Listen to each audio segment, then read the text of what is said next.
service. Welcome back to the Full Service Podcast. I am Tank Smith, your host. Today, the end of the podcast, episode 111. I'm glad you're here. This is dope. As always, people, follow us. We're on Instagram. We're on Twitter at Full Service Pod. I am at Tank Funkadelic. If you enjoy the show, I usually say subscribe to the podcast, but hey, this is the end of the podcast, so tell people about the podcast. You don't have to subscribe, but tell somebody you don't know. Tell somebody you know. Tell a neighbor. Tell somebody on the street that you see when you're passing, they want a cigarette. Tell them Full Service Pod. We'll spread the word. We'll change the world. But hey, this is I'm glad you're here. If you want to hear more of the show, if you're like, Tank, oh boy, it's ending, we're going to hear more stuff. Patreon is the place to go. Patreon.com/fullservicepod. You can hear episodes that you cannot hear on the regular feed. I'll probably put some of these episodes also on Patreon as well. So if you want to hear those, oh boy, patreon.com/fullservicepod. Man, it's the end of the podcast. This is crazy. I started this in 2019 in Raleigh, where I was living at the time, moved to Atlanta. And now it's 2021, and 2 years later, shout out to everybody that's been a guest on the podcast. This would not be a thing. I say it. This would not be possible without you. So shout out to you. Thank you. And if you're listening to this show, if you've been rocking with us for a minute, if you've been rocking with us since SoundCloud, if this is the first episode that you're listening to, thank you for listening to the show. I looked earlier today, and we're like at around like downloads. We're like almost to 68,000. It was like 67,000, like 700. And YouTube's like a little over 15,000. So like over 80,000 downloads of the podcast. And that would not be a thing if people were not listening. So fucking shout out to you for listening to the show. Today, episode 111, the end. What's happening? So at the end of 2020, my last episode of 2020, I did like a compilation episodes where I took different clips from interviews throughout the year, put them together, and I really enjoyed doing that. And so that's what I wanted to do for this episode. I took clips from interviews throughout the year and put them together. Right now, I think it's like 24, 25 that I have for you guys. And it's like a little bit over 2 hours. So it's lengthy, baby, but it's hot. It's fresh. And I know y'all are going to like it. I'm guaranteed. If you're listening to this and you're like, Tank, I'm on the fence. I don't know, but I trust you. Trust me. It's good. It's good. So how it'll work, I will play a clip, then I'll play a little piece of music, another clip, and then we are in. In the description of this episode, I put a list of everybody that is on this episode along with timestamps. So if you're listening to this and you like what you're hearing, pause it, look and see where you're at time-wise. Go to the description of the episode. You'll be able to see exactly who you're listening to. There is a link there. Click the link. It'll take you to that episode, and you can listen to the episode. Do it. So easy. Again, thanks for being here. Last episode of the podcast. It's a party. I hope you're good. Hope you're wonderful. I'll see y'all in that little outro. But thanks for being here. Later.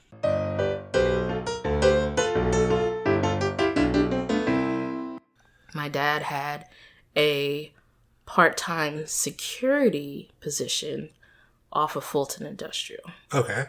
And of course, anybody who's been in Atlanta for even a small period of time know that Fulton Industrial there's plenty of strip clubs, sex shops, ladies walking the street looking for company, things of that nature.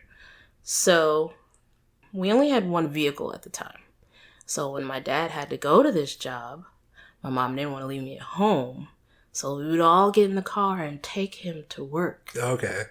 And I would see all of this going on at 12, 13. Okay.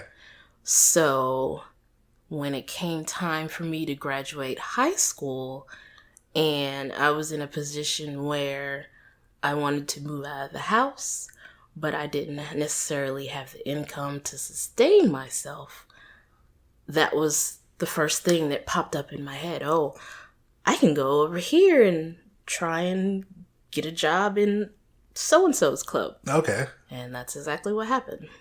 How was it? Did you know any people? Like, I guess so you started like dancing, I guess? I did. Did you know any people that are in that world at all? Like, are you... No, it was just like head first, just dived in. I was so great. I remember my first day. Actually, the interview, when I talked to the house mom, she looked at me and she was like, "Are you sure you want to do this?" She was like, you don't seem like the type of girl that, is ready for this. Like, yeah, you need to have, basically she was telling me I needed to have some type of backbone. Okay. And I admittedly, I surely did not, but I was educated and hipped very quickly. Okay. So I talked her into it, got hired, and I remember my first day, it was on day shift. She put me on day shift. I walked out on the floor and I got a guy wave me over. I walked over and he was like, "I want you to give me a dance on the next song." So the song that was playing was in the middle. It went off and I got up to dance for him, but I didn't take anything off. Okay. And the manager was walking around. He was like, you gotta take all that off. Had you been to a strip club before? No. This is okay. I literally started dancing. It may not have even been a week after my 18th birthday. Oh, so you're like just newly 18. Yeah, newly 18. Oh shit. I knew nothing. All I had on my mind was I need some money. Yeah. Straight up. Did you have any kind of idea, like even like going into the strip club of like what that would be like at all? Or are you just like solely not at all mind blank, I'm going to do this, Yep. let's do it, see what happens? Yep. That's amazing. And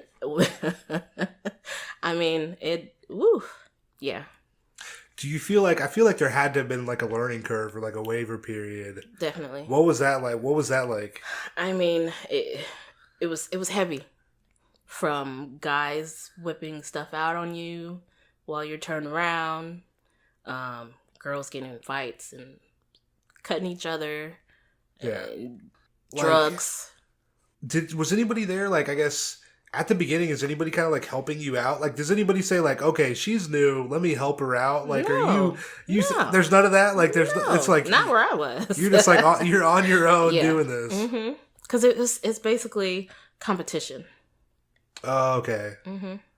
So it's like, oh, you're the new girl, you're fresh meat. Like, stay away from my regular. Damn. Yeah. How is it, so you're 18 dancing in a club? I feel like when you're 18, like, nobody has any money. Mm-hmm. Nobody, like, no 18-year-old is balling, you know? How is it, like, dancing in a club, making that kind of money while... I feel like you have a better job than everybody else you know. Mm-hmm. You know, how's that? I kept it... No one knew. I didn't tell any of my close friends. No one knew. I didn't go out and ball, basically. Yeah. So it wasn't really apparent. Oh, okay. I guess they just thought that I held on to my extra scholarship money. Okay. Because I graduated with honors and I got scholarship money. I got hope. So I got money back, and I guess it wasn't questioned where I got the money. Yeah. At least by my friends. Okay. Now, my parents, on the other hand. Yeah, because they know what the situation is. Yeah, you know? So they actually ended up hiring a private investigator, and they found me out. Oh, shit. Yeah. How was that? Like, I guess them, like, being like, hey, we know what's going on. It kind of put a rift between us because my mom wanted to blame my dad because, again, like I said, I ended up dancing because he told me I had to move out. Yeah. Oh, okay. If I didn't go to this school that I got a whole full ride scholarship to when I was going to school for free in Georgia with Hope. Yeah. My thing was free versus free. Why does it matter where I go? Yeah. And I'm living in your house. You've got eyes on me. Why can't I stay home? Yeah. Yeah. Maybe he's like, 18 years. I mean, it's been a lot. It's long enough. No, I think his thing was he knew what Atlanta Oh, what okay. Atlanta had to offer, Okay. and he wanted to get me out of that scenario possibly. Okay. Instead, it just pushed me into Drove you like directly into yeah. that. Yep.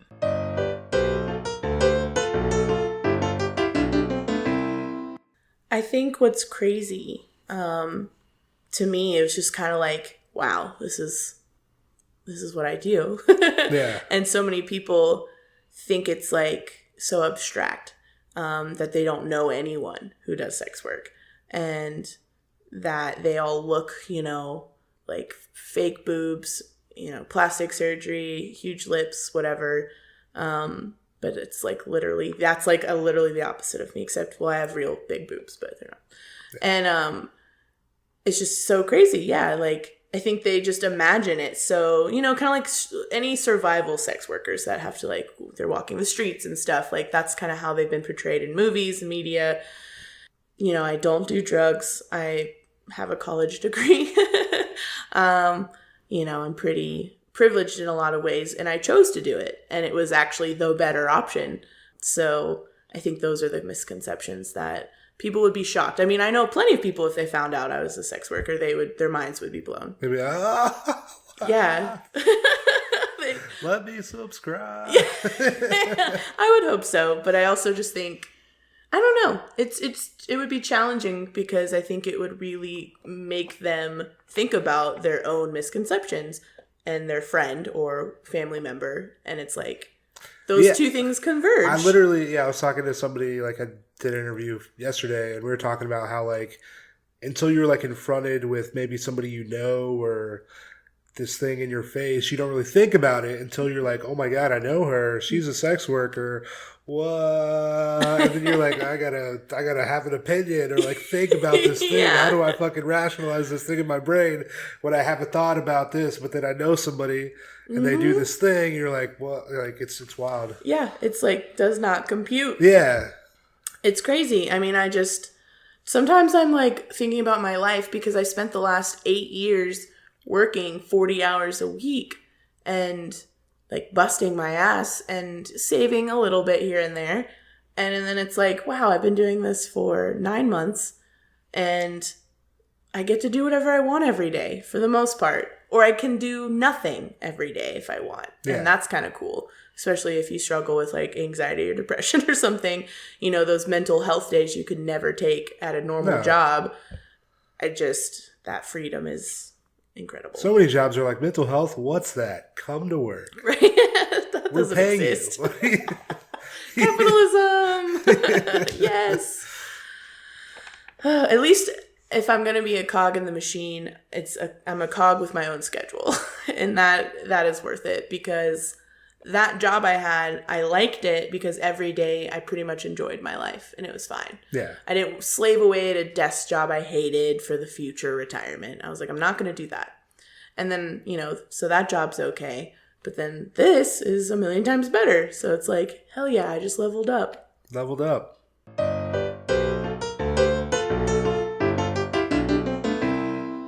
Yeah, so it was actually a very pivotal moment.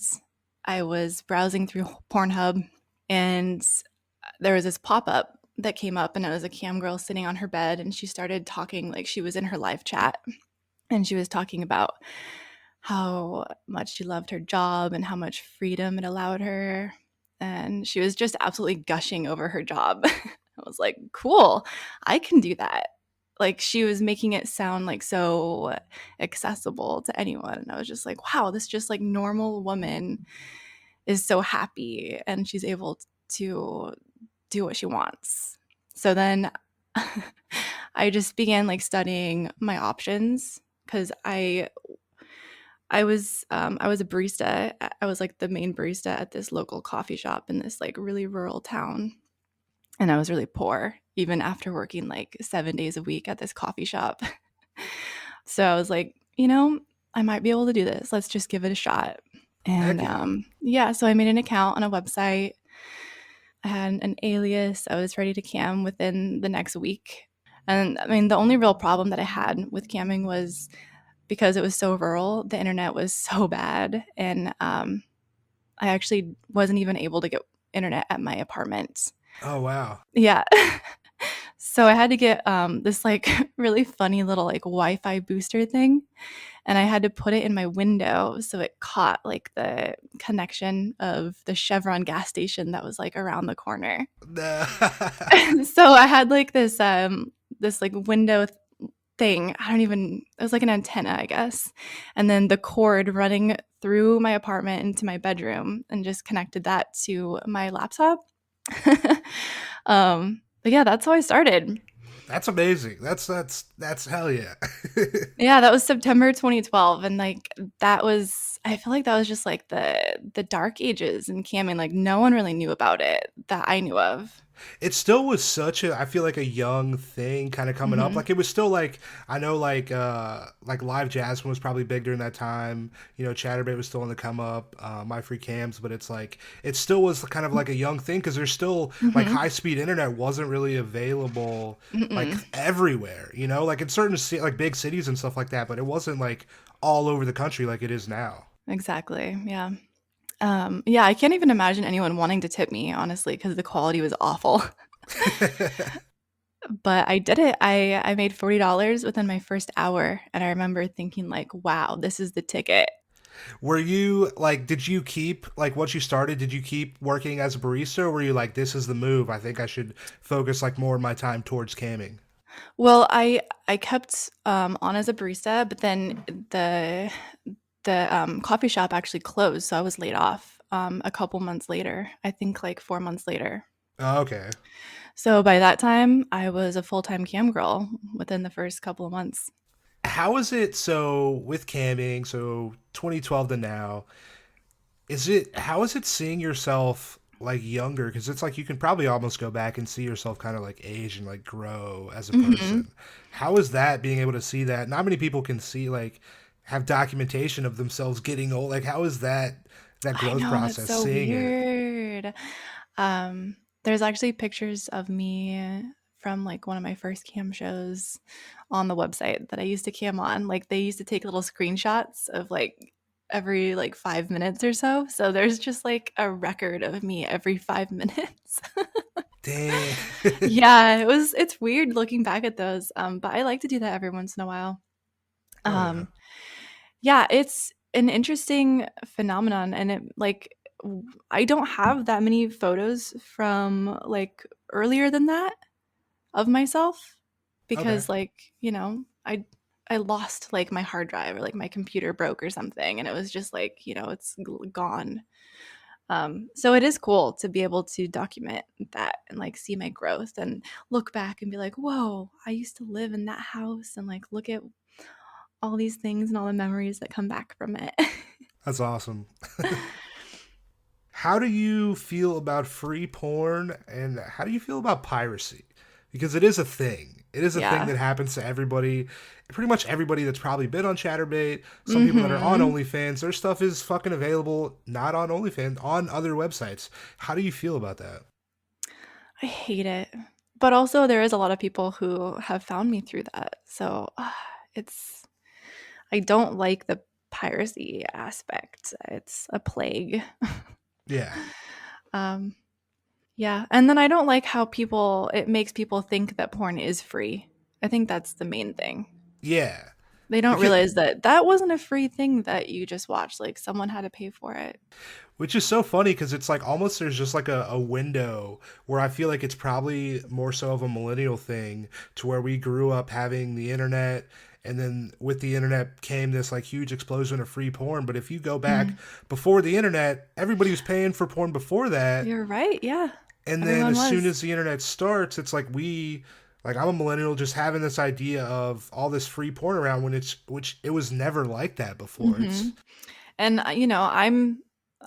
I used to watch free porn all the time, and I didn't even realize that that's where it came from. It's so like obvious to me now, and like, yeah.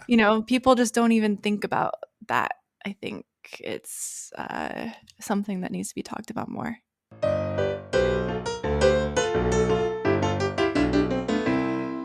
It's so funny, like it's crazy, like this is the I think this is like the hotel where we recorded.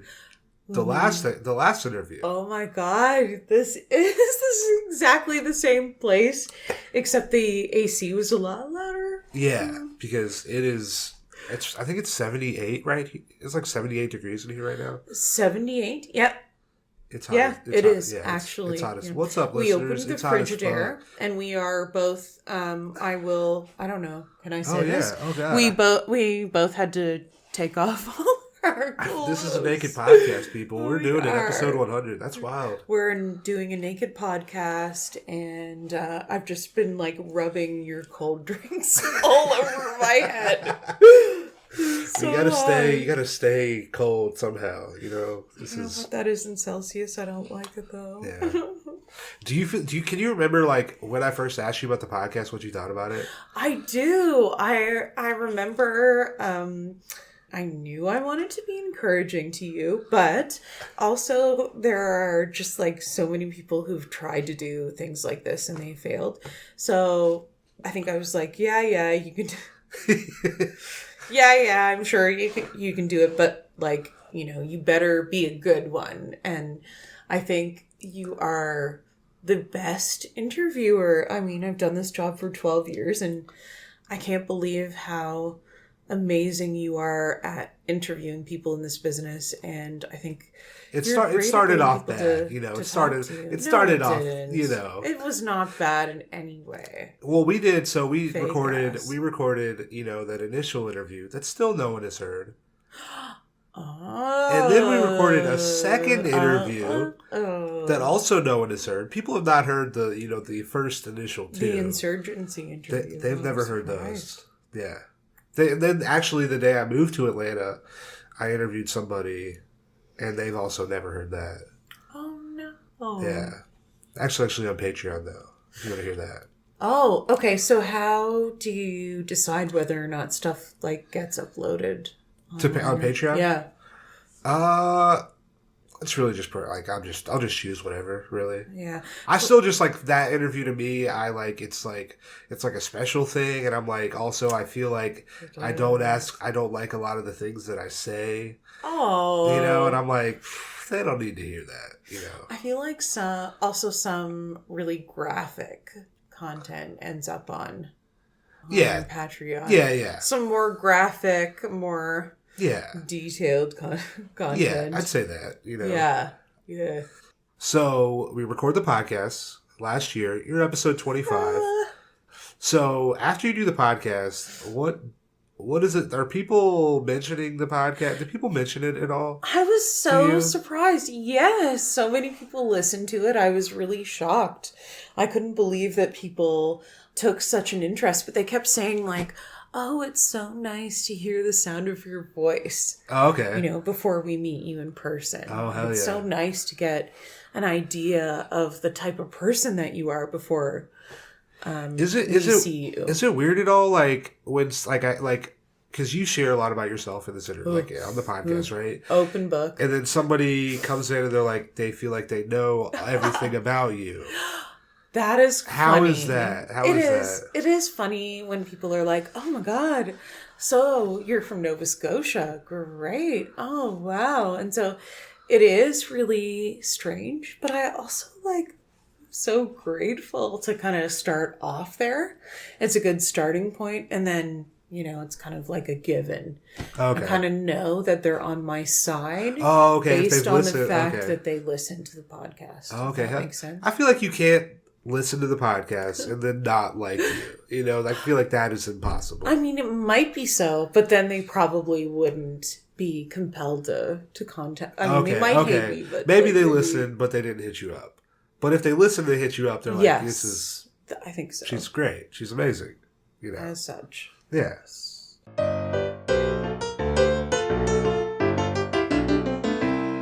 My origin story. The origin story. Yeah. So I was living in New York City. I had just left a partner I had been with for a long time. And I was working as a barista at Starbucks for a while, which paid shit. And I was living in a room with my best friend. in a 3-bedroom apartment. We lived with 2 other people, so there was 4 of us in the apartment, and me and my best friend paid $500 a month each to live in this room. Fucking New York City. Yeah. New York City. Yeah, but the pay was so bad at Starbucks that I could either choose to pay rent or eat. So I paid rent, and after I left my former partner, I was just like, I'm at this job that I really hate. I should just change it up. I should just leave this job. I don't know what's going to happen to me in life, but I should leave it. So I left it, and I did like a few things that didn't really work out, and I needed a job. So I went on Craigslist, and I found an ad for a massage parlor. Oh, okay. So I went to this massage parlor in the Lower East Side, and I walked in for the interview, and the older lady, the madam, she interviewed me, and she was like, she told me something that I won't forget, but at the time I had no fucking clue what she was talking about. She looked at me and she said, "You could be a high-end escort." And I'm like, okay, do I have the job? Like, Yeah. I gotta pay my rent. I don't know what that means, but cool. And she was right. I mean, How was it working at the massage parlor? it was definitely a learning experience. There were some downsides and some plus sides. It really showed me how much men wanted to fuck me, because I had only worked there for maybe 4 months before I moved into full service. And God, the turning point for me was like, I made $2,000 one day, but I actually only got to take home $1,000 because I took 50%. And about that time, I'm thinking, well, that's not right. They provide me with a place. Yes. They provide me supplies. Yes. They should definitely take some cut. But 50%? Like, That's a lot. I'm doing all the other work. Yeah. Like, Yeah. 30% I could fuck with. But 50, oof. So I met another provider who was a full-fledged escort. And after talking with her, I became an escort. And she toured a lot, so I learned how to tour. Okay, and hell started yeah. that way. Yeah. Nice. Yeah. What do you feel like the most important thing you learned was starting out? Maybe in the massage parlor, maybe in escorting. Do you have a most important thing you learned starting out? Yeah, trust your gut.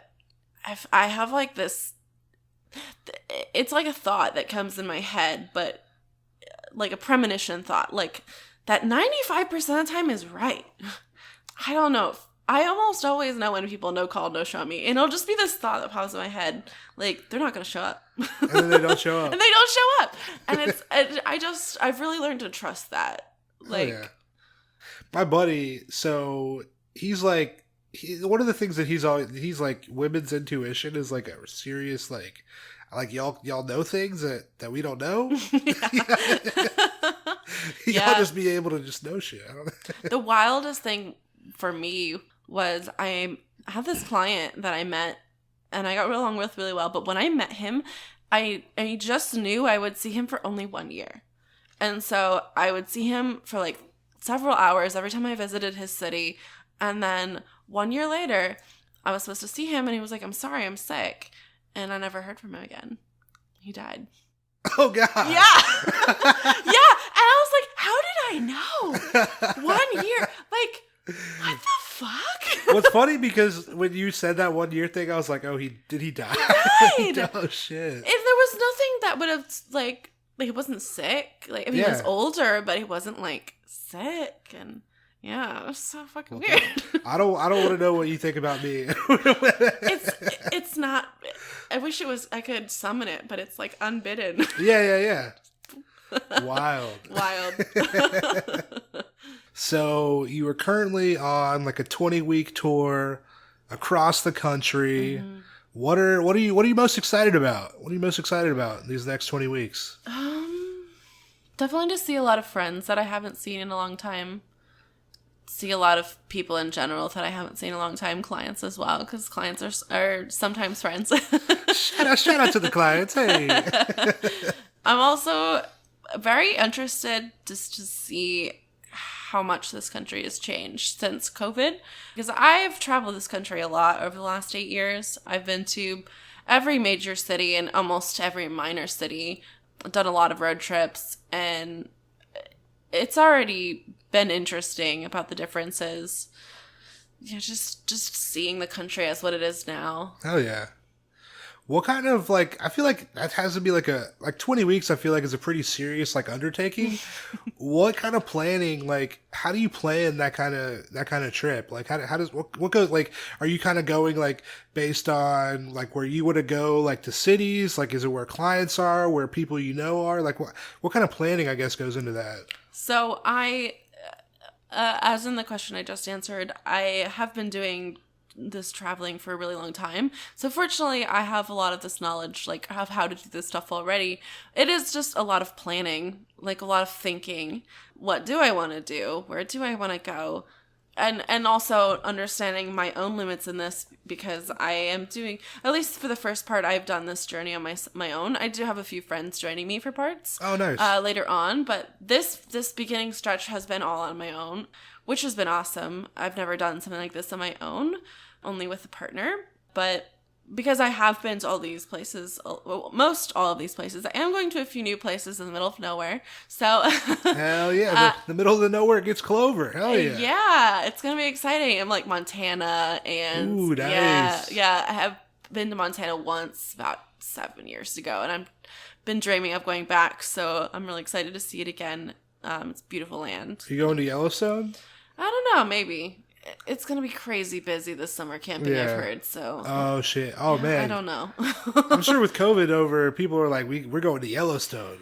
Yeah, a lot of places are booked out for the summer already. Yeah. So, yeah, we'll see. Hopefully, but we'll see. Fuck yeah. To plan for this, I pretty much just, like, look at a map and I go, okay, where do I want to go? How long is the distance going to be between each city? How long can I feasibly drive per day? Do I need to stop in the middle? Can I make it the whole way?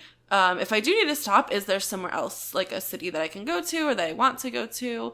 Also, I've been able to be pretty flexible with this, which is nice. So I got to stay in Denver for a few days because I wasn't feeling so well. Yeah, and I like the flexibility. That wasn't a part of the question, but no, I mean that has to be nice. We're like, it's not so rigid. You're like just doing like, hey, we're just out here fucking traveling.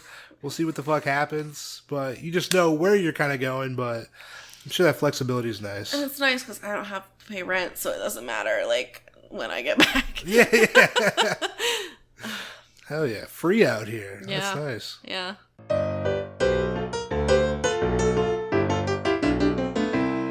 There's a lot of like security that you give up when you decide like that you're not going to work in the straight world anymore. And I actually kind of had to be pushed into that. So I was working this really boring corporate job after I left grad school, and I was taking phone sex calls like at the job because I was bored there. And I was doing a terrible job there because I hated it and they didn't like me, and they eventually like let me go, but they gave me a 3-month severance. Like they were like, we're really sorry, but this isn't working out. So here's the 3-month severance. And I was like, oh my God, that's amazing. I'm going to build up my sex work career now. I've been given, because for so many people, they're stuck in this bind. And that's where I was at the time, where like, I didn't want to leave my job with the benefits and the salary to like go out on a limb and try to make something work. But when I was given this, like, here's 3 months of your salary, go away, then I was like, okay, I have 3 months to make this work. And I just dove into it.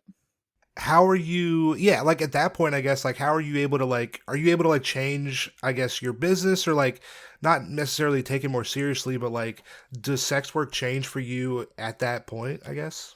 Yeah, I think it did change for me. The biggest change for me was when I fully committed to it and just decided to be out everywhere, which included like telling my kids and our parents knowing. And when I realized that there was nobody, that I didn't have anybody to hide this from anymore, then I just decided to fully embrace it. And it wasn't until I did that it became viable. Like, I think I had to fully commit to it. And by that, I don't mean just like put in the hours, but also like emotionally and psychologically and socially, like commit to the community, commit to the identity, commit to the risks that come with being a sex worker. And when I let go of like my fears, because I had a lot of fears around that, especially as a mom.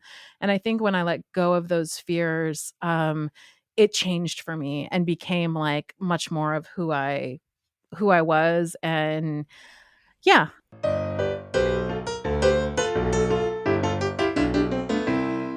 And on the yes/no list is wrestling. Okay. And the dungeon had wrestling mats and a room that, the wrestling happens in. It wasn't specifically for wrestling, but it was just like the room that was big enough for the mats. Yeah. And when I did my yes/no list when I was starting out, I was like, nah, I don't really. I said no, I'm not interested. But when I was training, there was another mistress on shift who had a wrestling session coming up, and she said, do you want to do a walk-on to my wrestling session? Yeah. Are you going to be offering wrestling? And I said, I originally thought that no, I'm not going to offer it, but you know what? I want to see what it's about. Sign me up. I'll do a walk-on for your, wrestling session coming up. And so, I halfway through her session, I just put on a little sports bra and some shorts or something, and I go up there, and she's, in her little wrestling outfit with the guy. And before this, do you have any kind of experience wrestling at all? Like, are you?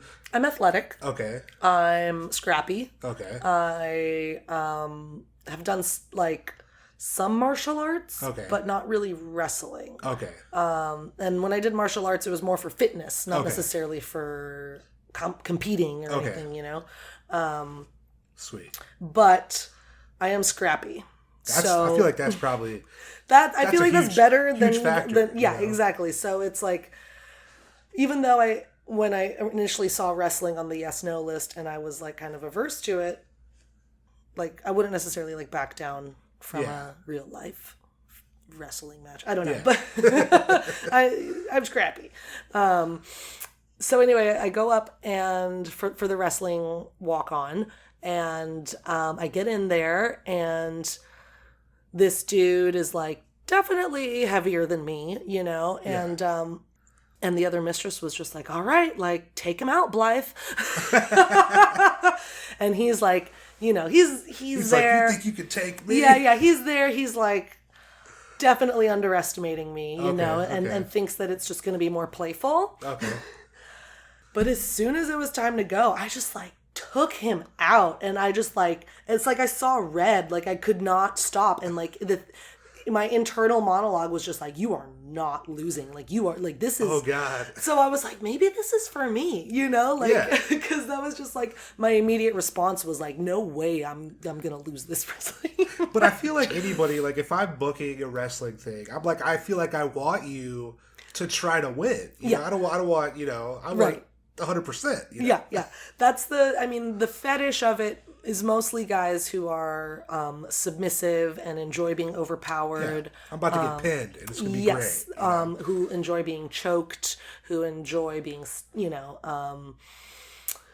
squeezed. Should I wrap the legs around, hit it with the cross? Yep. Oh, yeah. And some of the wrestling guys are actual fighters too, and they train, and they and like I'll see really big guys too who are actually just really want me to choke them with my feet.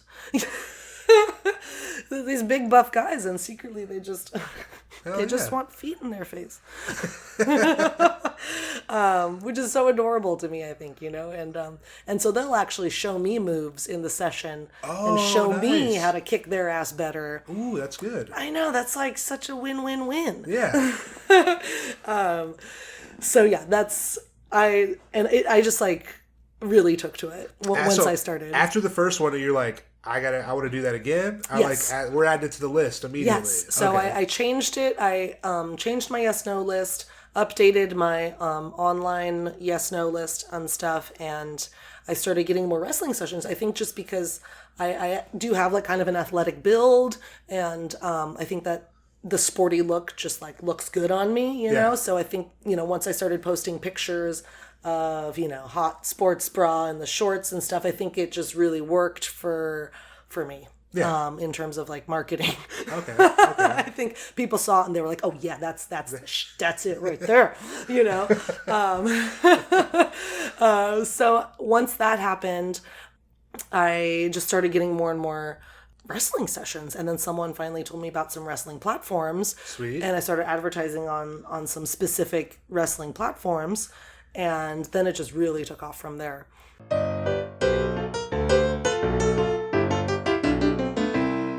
Do you feel like people, like, did anybody help you along the way starting out? Or are you, like, completely by yourself doing this? Totally by myself, because the thing is now the girls have such a huge resource in Reddit communities, in online communities. That is the truth. When I was coming up, people used to say, the game is sold, not told. And people used to hold that shit to their fucking chest. I interviewed somebody. It's true. She fucking said that same thing. The industry has changed. It's true. People used to have to work really hard. You used to have to pull it out of people, beg, and do all this stuff to try to find anything.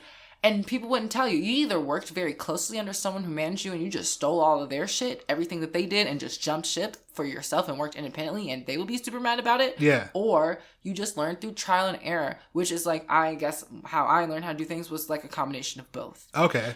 There are girls now who it's kind of crazy that they even have this amazing resource.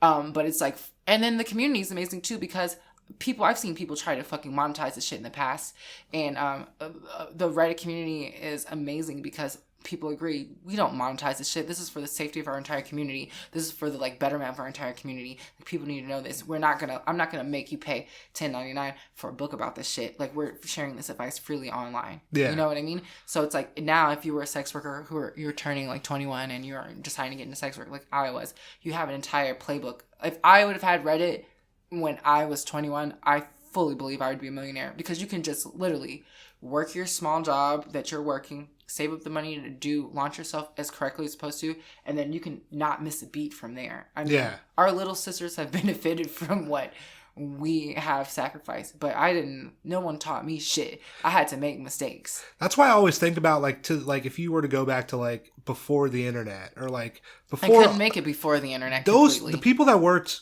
fucking 30 years ago. I couldn't make it. I don't know, because I listened to older girls tell me about it, older women or older people, and they're like, people didn't even know what they were getting. They would just be like, hey, can I have a 5'10" blonde, or like a blonde, like a taller blonde? You didn't know. You truly didn't know. Yeah. Even for the consumer, you didn't know what you were getting, and the girls didn't know what they were getting. But then also the girls didn't. The internet, truly, when people. Smartphones really are what did it. Yeah. When everyone had a smartphone in their hand, it made it feasible to market yourself and brand yourself and do your back page. Really is what happened. Like, oh, I can just for $5 or $1 or $0 just post pictures of myself, and people say, hey, I will come give you money for sex. Yeah. That completely was the beginning of the end of the age of the pimp. What's your experience been as a minority in sex work? Well, oh my God, do you want to talk about it? The world is racist, and sex work is racist. There are two parts, the clients and the other sex workers that you work with. Have anything to say about that? Sound like you want to say something. Go ahead. Heard your mouth open a little bit. No, I agree. I agree with you. I mean, I see lots of, like, when I first started doing this whole thing, is like this whole no AA is a huge thing. I don't know how it is in Chicago. Listen, it is. Listen, anyone who says that they want to blanket anyone based on race, I've seen no AA and I've seen no Indian. I will give one excuse to any of these rules, right? Okay. There was a time when, I can't even avoid it now because people my age we're not young anymore. People are starting to make money and be able to have disposable income. But when I was younger, I never put no AA in my thing, but I was very leery of seeing people who could possibly be in my immediate social circle. Oh, okay, that makes sense. So that's the thing. Like, it has nothing to do with your race. It really has to do with, do I know you? That makes. How many degrees of separation are we away? Yeah. But some people will literally just do no AA. And then some black girls too. Like, that's crazy. Yeah, that's the thing. It's like, oh my God. It's not a white thing. It's like, I'll see all races. It's because racism is not limited to white people. We have all been fucked up subconsciously by racism. Every person on the face of the planet Earth. That is just the facts of the situation. My thing is that if you have had any bad clients from a certain demographic, you need to do better screening. That's it. I don't have bad clients. I do not. I may have had some mildly annoying clients, but they're few and far between. I don't have bad clients because I don't do bad screening. Everyone does not have that. I understand that I have an inordinate amount of privilege and that I am able to choose. But if you are in a position where you've been able to choose and you just are attributing that to the clients. I think you should look in the mirror and like, maybe you aren't choosing clients that work best for you. And maybe that has nothing to do with race, you know? It's funny, I interviewed this lady, it's only on Patreon, but she said that the only reason that, because she was like, I don't see black dudes, but she's like, the only reason is because of the dick thing. And I'm like, what? Racist. And you know what? Everyone asked me about black dudes' dicks. And I fucked a lot of people, okay? I'm gonna say it. I fucked all sorts of dudes from all sorts of races. I'm an ethnically ambiguous person. I have a broad racial appeal. I fucked a bunch of different people. Big dicks are given out randomly throughout the population. There is no race that has more big dicks. If you think that, I'm so sorry, but you need to take a look in the mirror. That is a subconscious form of internalized, like, fucking racist. Well, also porn doesn't help with that shit, because every black dick you see in porn is a goddamn forearm. But think about it. Porn is very irresponsible. Yeah. Porn is responsible for the proliferation of a bunch of stereotypes that are inherently dangerous. Yeah. Porn has kind of single-handedly, like, fucked up sex for an entire generation. There's so many people who want to fuck you doing things that are like, this is not good, dude. It just maybe looks good on camera, but we're not recording. You know what I mean? Like, yeah. That happens. And it might be a thing that happens and it's like immediately as soon as that scene's cut, you're like, oh God, let's fucking get out of this position. No, that's exactly what I'm talking about. Like, a lot of things people do are things that are like, this looks great on camera, but it's not feasible in real life. Yeah. But people, because they're being trained in sex via porn, they see that and they think this is how it is. And that's why people think all black dudes have big dicks. Here's the thing. Most dudes don't have big dicks. Most dudes have average dicks. Big dicks are given out at random to like 15% of the population. We're just as surprised as you whenever we find out someone has a big dick. And they're always, honestly, given to people who are like awkward and weird. So and then that's okay. But the thing is, it's not black guys. Please stop being obsessed with the black dick. No one's obsessed with black dick except for like people who aren't black. I know, right? It's so weird. It really is a thing. It's very weird. And then the people who think it's real. What? I just don't know. It's racist. I even think it's funny when it's like BBC and it's like a dildo, and I'm like, that's not even, People like the color of the dildo. No, I found that people who are not a certain color do like the color contrast. Okay. I get that. So I understand the color contrast, but size, come on. Randomly generated by some simulation. Anyone can have a big dick. Yeah. Anyone can have a big dick, anyone can have a small dick. Doesn't matter the race. Anyone can be a bad client, anyone can be a good client. Doesn't matter the race. You need to find that out for yourself. Don't stereotype.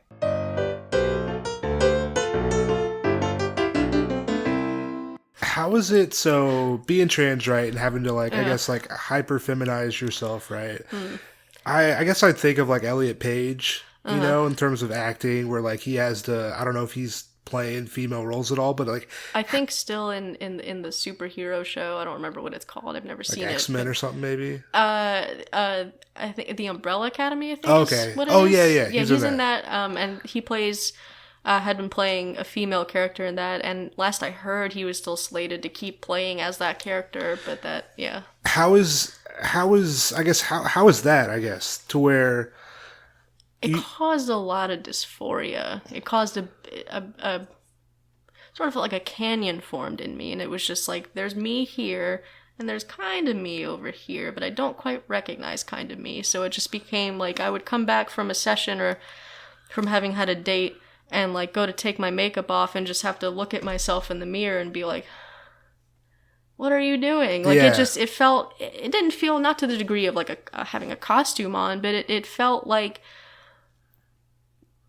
I had to be two people constantly. Yeah. Which is a struggle that I didn't anticipate or really experience up to that point. Because obviously you don't use your real name. You make up stories about where you work or who your friends are, and maybe you don't say you have partners because people get insecure about that. So you do have to create a second persona to a degree, but that I felt like I had to be two separate places and two different people at once, and it became really exhausting to do that. But then I did briefly try to be out as trans through my work, and that went terrible. So I was like, okay, well, I can't do this, because there's a market for sure. There are absolutely trans sex workers. There's a lot of trans sex workers, but that they absolutely deal with more abuse, they deal with more violence, and it's just a lot more like you just have to fight for pennies. You know, Yeah.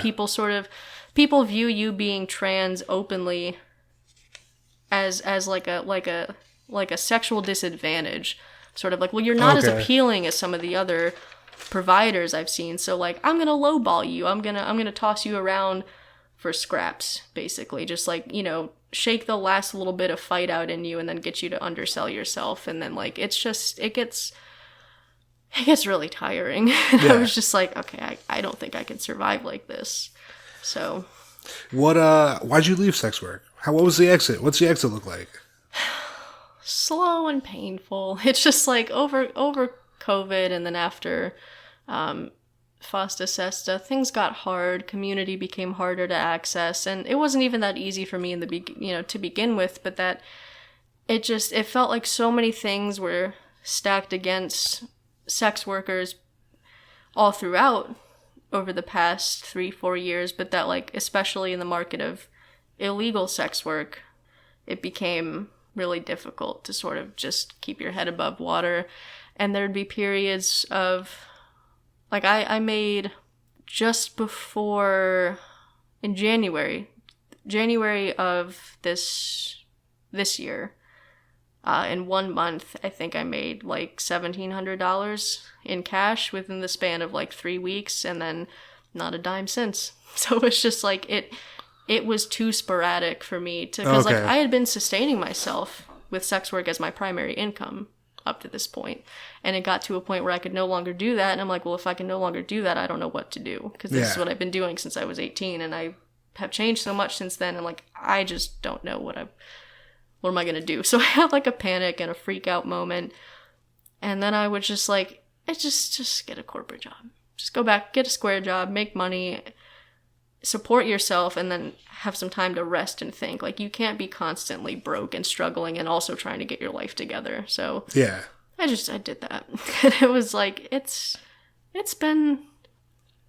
sucks having a schedule now, because like yeah, I feel like a lot of sex workers can relate, who've exited the industry and who are still in it. Like, you get hooked on the chaos. You definitely you love the high highs and you hate the low lows, but that, like, it's the constant up and down, don't know what's going to happen today. It's like, it's exciting, you know?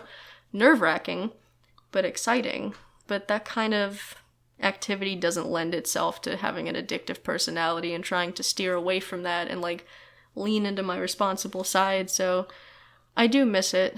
I miss a lot of aspects of it, good and bad, but that, like, I needed to take a while to just be regular and have a dog and get a job and have a sleeping schedule and like, you know, make money like a regular person. Like, I need to be regular for a while.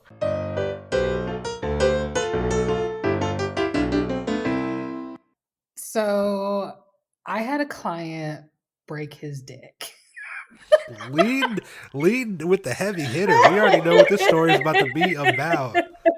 I can just see all the dudes listening, like, grabbing their crotch, like, oh my God. Now, before we begin, I just want to be very, very clear that I am not responsible. This was not my fault. This was on him. Okay.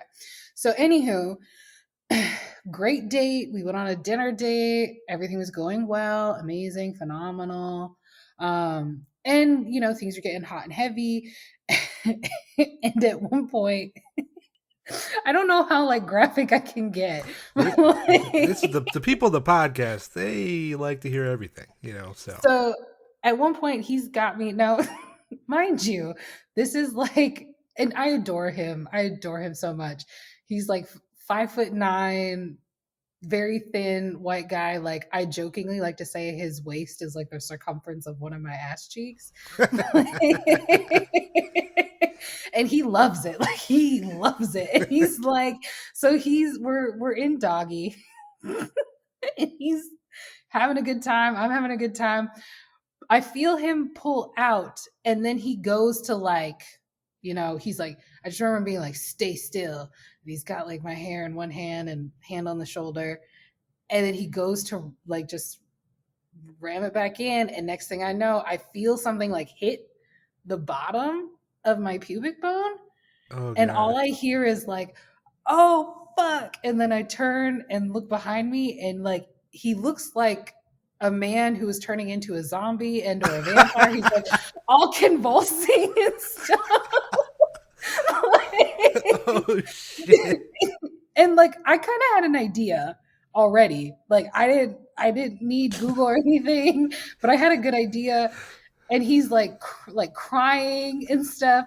And I I take the flashlight from my phone just to double check. And I'm like, oh my God, I now know why they use the eggplant emoji, because that shit went from like 0 to 100 real quick. And I was like, and mind you, he's giving me permission to share this story, but I'm going to give him a fake name. I was like, Todd, because that's the name I use for like everyone. I was like, Todd, we totally need to get you to the hospital. He's like, no, everything will be fine. I was like, dude, you broke your dick. If we don't get you to the hospital and they don't treat this within 24 hours, you could have scar tissue. Your dick could be totally like pointing the wrong direction. You could never have kids. Like, it's a big deal. And he's like, okay. So it's like 1:30 in the morning and I drive him to the ER. I go and park and go into the ER knowing full well we're in the middle of the pandemic and they're probably not going to let me in. They don't. But luckily he's single client. So he had that. That would have been, ooh. Right. Yeah. Right. And so lo and behold, the urologist comes in. They're like, yeah, dude, you have to have surgery. So that was at like 3:00 in the morning when they told him that. He was in surgery by 5 a.m., out by 7:30 in the morning. What? Yeah. And like I Googled how they do that surgery. Gentlemen, don't Google it if you ain't ready for that. Like, it's pretty intense. And like, because I'm a nice person, I was like, look, holler if you need anything whatsoever. I'll come pick you up. I'll do that whole whatever. And so like I had someone come take me, like I got an Uber and I got their keys, took their car like back to their place and then like picked them up. And yeah, I just super nice that day, like got them back at home and like, cause they were too embarrassed to tell anybody and all that jazz, and like got them set up, got them groceries and like got them good to go. That's sweet. That's sweet. And they were like, bro, you have a 6-week recovery. So he booked me for like 2 weeks after his recovery is over. So I'll probably see him like next month or June. Okay. So this is still ongoing. This is recent. Like I think he's in the last week or two of his healing. Okay. Cause I was about to be like, how's the dick now? But I mean, I'm not going to out. lie. I asked him to send me a photo. It looks 10 times better.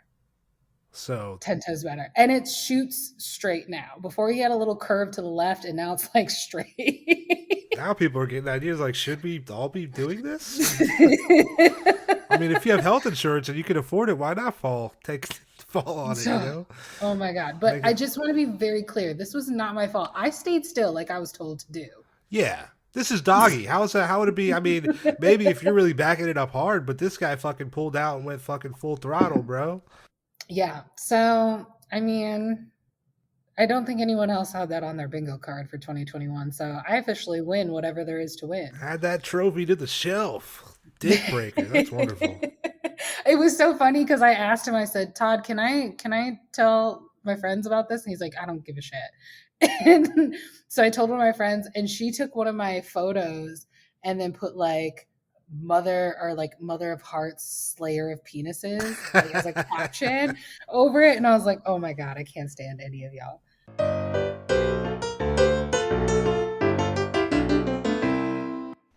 It's funny, like I remember also, it's funny like the shit you remember, like when you talk to somebody. And so I remember you mentioning like, basically you're like, there's this thing called the hoarchy or whorearchy. Mm-hmm. I don't know how like exactly what you said, but you're like, it's like basically, you know, sex workers like looking down on other sex workers that work differently than they do, or perhaps do more than they do. Yeah. And I remembered that, right? But I didn't really, you know, think of it much more than that. Like But then once I started doing the podcast or interacting with more people, or like once I got Twitter, you really Right. see it, You can and see you're like, it, holy yeah. shit, it's a fucking real thing. It's a real thing for sure. How do you feel about that? Like, has that, affected you at all? Why do you think it's there in the first place? Oh man, I mean, I think it's there because it's been such a shamed, like being a sex worker is such a shamed position to be in at any point. Like that's why you see all these TikToks where like bitches have to show like them holding a fucking huge stack of ones as a phone, or like like we have to reason our job with like making obscene amounts of money, or people like don't get it, and it like Yeah. makes us question like how good we are at it. Like it's such a bad job that you have to make so much money. And I kind of hate that because I'm like, see, that's bullshit though. Because like you do make good money, sure. You're working very, very hard. Like I'm pretty sure most times it like evens the fuck out with the amount of work you're putting in. But sometimes you don't make like $1,200, $1,500, $1,800, and you don't make it every fucking night anywhere. Like whenever a bitch opens with that, I'm like, you are fucking toxic in this room right now. Whenever I hear, oh, I went to so and so and I made $200,000 a night every night, don't fucking talk to me. Yeah. Absolutely not. Because even if you were there for like a 3-day weekend, you made $2,000 every night. Okay, I get it. You average $6,000 a week. Like there's a fucking difference. You know what I mean? Yeah. And so new girls hear this shit, and so then they start to think like, oh fuck, everyone already like hates me anyway, and if I'm not making $1,200, $1,500, $1,800 a night, like these other girls are saying they are, then I'm shit at this. I'm not sexy, and then like it gets so much easier to fit into that stereotype of like the fucked up stripper who's wasted or who's on, you know what I mean? Like it's so much, it's like all one big fucking circle. But I think like religion has a lot to do with it. I think a lot of Catholic women are dancers. A lot of women who like have some sort of faith in something or dancers. Like it doesn't, which surprised me. I would think it wouldn't kind of go hand in hand with sex work. But I think that does a big deal of it. Like you're dancing on guys, but you're not doing this. Like you're allowed to have whatever boundaries you fucking want. The issue for me is like when you shame other women for working differently or doing more, and you don't realize how that's not the same as like, or that it's the same as like a lawyer female talking down on strippers, just in general. You know what I mean? Like we already have so much of that shit. We're like barely getting through it right now. It really pisses me off to hear it. I try to handle it. Me and a lot of like older dancers recognize it, try to handle it with grace. But especially when they start talking shit about prostitutes as a whole, that's when I like really fucking lose it. Because I feel like it's such a privileged, and not even privilege in that like I know there are some prostitutes that literally had no other option, right?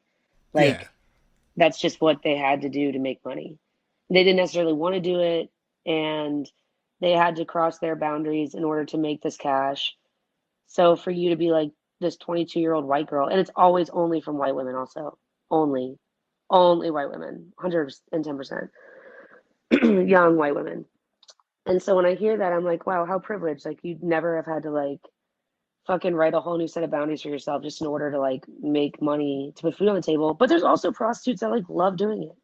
Oh, you know what I mean? Like there also is just like people, like I feel like you have to fit in this category of like being super sad or like in this super stressed situation. Like I had money in the bank when I became a dancer. I just wanted to fucking do it. Like it's not always this like terrible situation. But I do think that when the terrible situations are a reality, a lot of it has to deal with like the fucking pressure that gets put and the shame that gets put on sex workers in general. So I think it's just them not knowing but good well enough. I think it's like a red flag that they might need some help later on.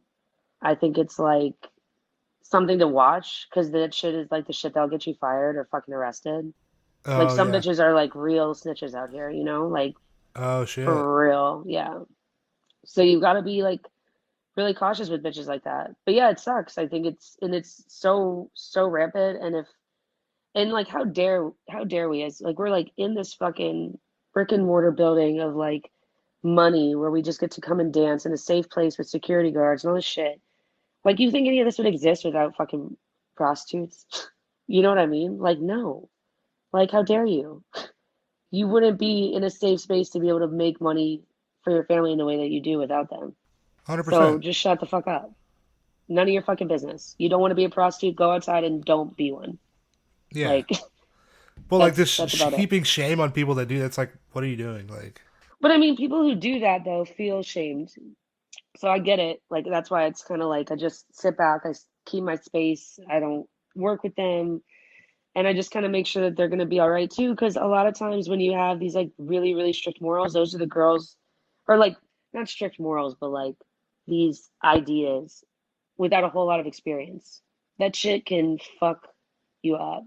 Like, you can make some really bad decisions very quickly on that train of thought. So I think it's also just like watching out for girls too. Like, I've definitely like pulled a girl, like sat at a table with a new girl and had some guy who like you totally knew, like this guy, one guy in particular totally knew the game. He was like in like a gray sweatsuit. He was from Miami, he had like gold chains. He was like 55, 56. He was just, you know, a piece of fucking garbage. And he looked at me and he was like, he had been talking to this girl for a while. I got on stage, he tipped me, I sat with them. He looked at me, he was like, see, I still kind of like her more though, because for you, I'd have to pay you $1,000, but for her, I'd only have to pay like $400. yeah. And not have to wear a condom. Like, that's what he just said to me, like right when I sat down. Damn. And I looked at this girl and I was like, yo, come on, we should like it was like no reaction whatsoever. I was just like, I knew this girl in particular had just gotten hired.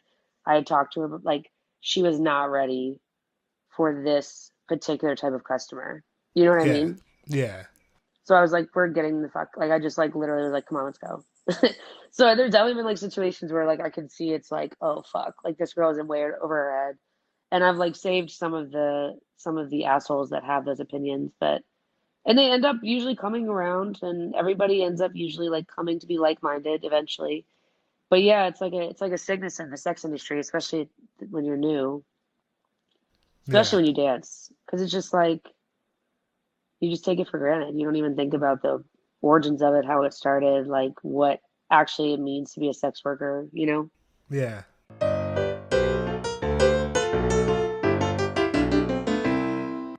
Do you feel like this is kind of like sort of related, I guess, but in panty selling, do you feel like more so the persona, like people are buying panties from a specific persona? Yeah. More so than like, I like the panties. Like if I'm like, I'm buying panties specifically from you because I like you versus I like your butt and them panties. Like, do you think it's a persona more so than the panties? Well, there's different levels to it. So guys buy panties for different reasons. I'd say that, you know, there's buyers that want to wear the panties, right? And then there's buyers that want to sniff the panties and use them in their, you know, alone time, right? So those are two different guys, right, to be selling to. So the guys that want to wear the panties, they will be more interested in what the panties look and feel like and how, you know, what size they are, than a guy that just wants to sniff them because they're yours, right? So that's what I try and teach sellers. It's like, guys aren't buying panties, right? It's not about the panties, because you could just buy women's panties on Amazon, right? Or something like that. They're buying them because they're your panties. And so your job is not to sell the panties, it's to sell you, right? It's to sell you in a way that buyers make an intimate connection with you that makes them know, like, and trust you, and therefore want to enjoy a sensory experience that, you know, came from you, right? That's what this whole thing is about. So yeah, I see sellers like try and sell the panties themselves, and they're like, oh, it's a size this and it's this color, and I'm like, no, that's not it. That's not what is ultimately going to make the connection. The connection and the sale is being made on an emotional and, you know, sexual sort of connection between the two of you. But, you know, there's vending machines, allegedly. I mean, that's the urban legend, isn't it? There's vending machines in Japan where gentlemen can purchase and it's like meant to be, schoolgirl panties or women of age, but like young things, right? And so, there's an argument there, like that they're purchasing them through a vending machine. They don't know who they're coming from, but in their mind, they will create a story that accompanies those panties. But yeah, I can't see that really kicking off over here. Like that's definitely a Japanese thing, I think. But yeah, it's all about you. The second part of it as well is that, feedback that I've had from buyers is that when the panties arrive and they're enjoyed, that's fine. But actually the whole pleasure experience of buying panties begins at the point that you're looking for the women, right? So, imagine yourself right now, you've just logged on to Panty Deal and you're looking for a woman to purchase panties from. I'm not a man, obviously, but I'm imagining that the sensory pleasure begins at that point, right? It's like, oh, I'm about to buy a woman's underwear and I don't know which one it is, but look at her, she's hot, and look at her, she's hot, and all that kind of thing. So, it's also about recognizing that it's from the moment they log into a platform that they will already be turned on by the whole process of purchasing, right? So it's not just when the panties arrive on their doorstep, it's everything that, is included up until that point.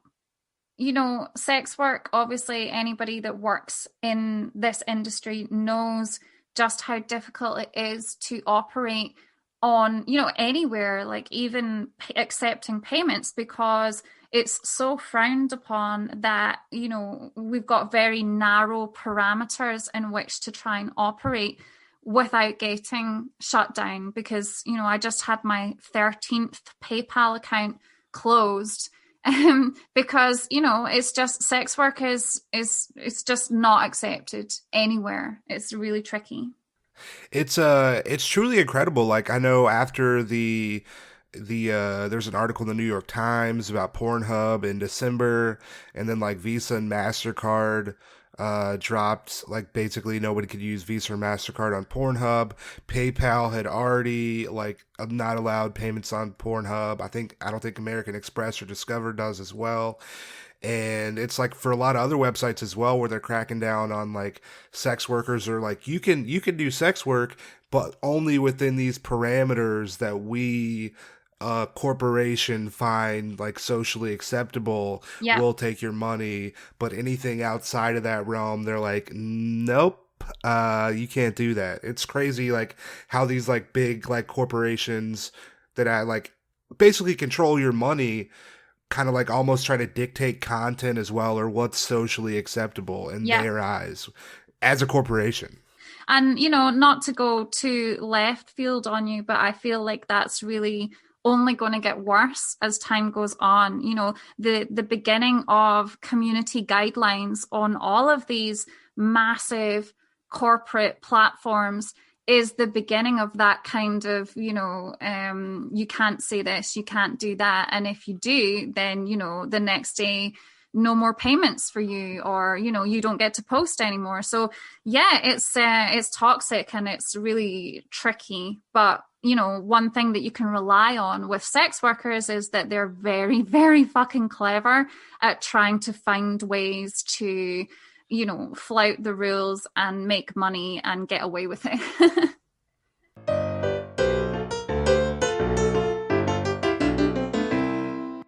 Honestly, you're probably gonna get the most honest answer by me saying that, like, I started before I was 18.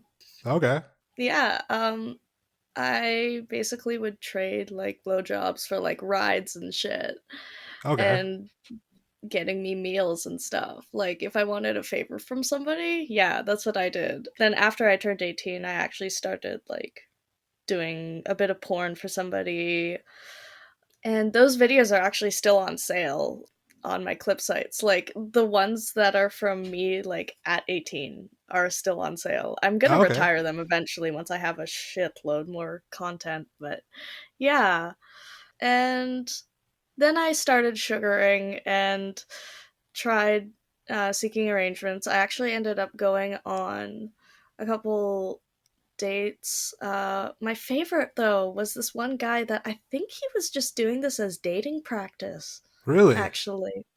Yeah, because we spent like 3 hours. We walked on the seawall in Vancouver. Beautiful, beautiful things, the seawall. And we walked the seawall. He just talked. The guy had a stutter. So I think he was trying to get himself like psyched to talk to women and not be so self-conscious about the stutter. That's what's up. That's nice. Yeah, and he took me to lunch. Everything was great. He paid me afterwards. It was great. Like, I miss that dude so much. How did you like sugaring? Oh god, that was the only like good date I had. Really? Yeah. Seeking arrangements is a cesspool. And funny enough, there was another site that you got paid to go on dates with, and I actually ended up seeing my ex's dad on there, so I immediately like went, nope, never going back there again. Oh god. Yeah, I don't even remember what site I'm on, so I'm just like, no, never going back. No, no, no, no. How did you decide to go from like sugaring to I want to get into companionship? What did that kind of like, I guess, look like, that change? That change was me just kind of getting over myself and being like, it's okay to fuck people for money. Yeah. Yeah. That was really it. I was like scared and shit. I'm like, oh my god. I don't know, is this gonna be weird? And then I eventually did my first date, and I was like, oh, that was like easy. Yeah. Do you feel like there was like a learning curve or like a waiver period at the beginning when you're like just not good?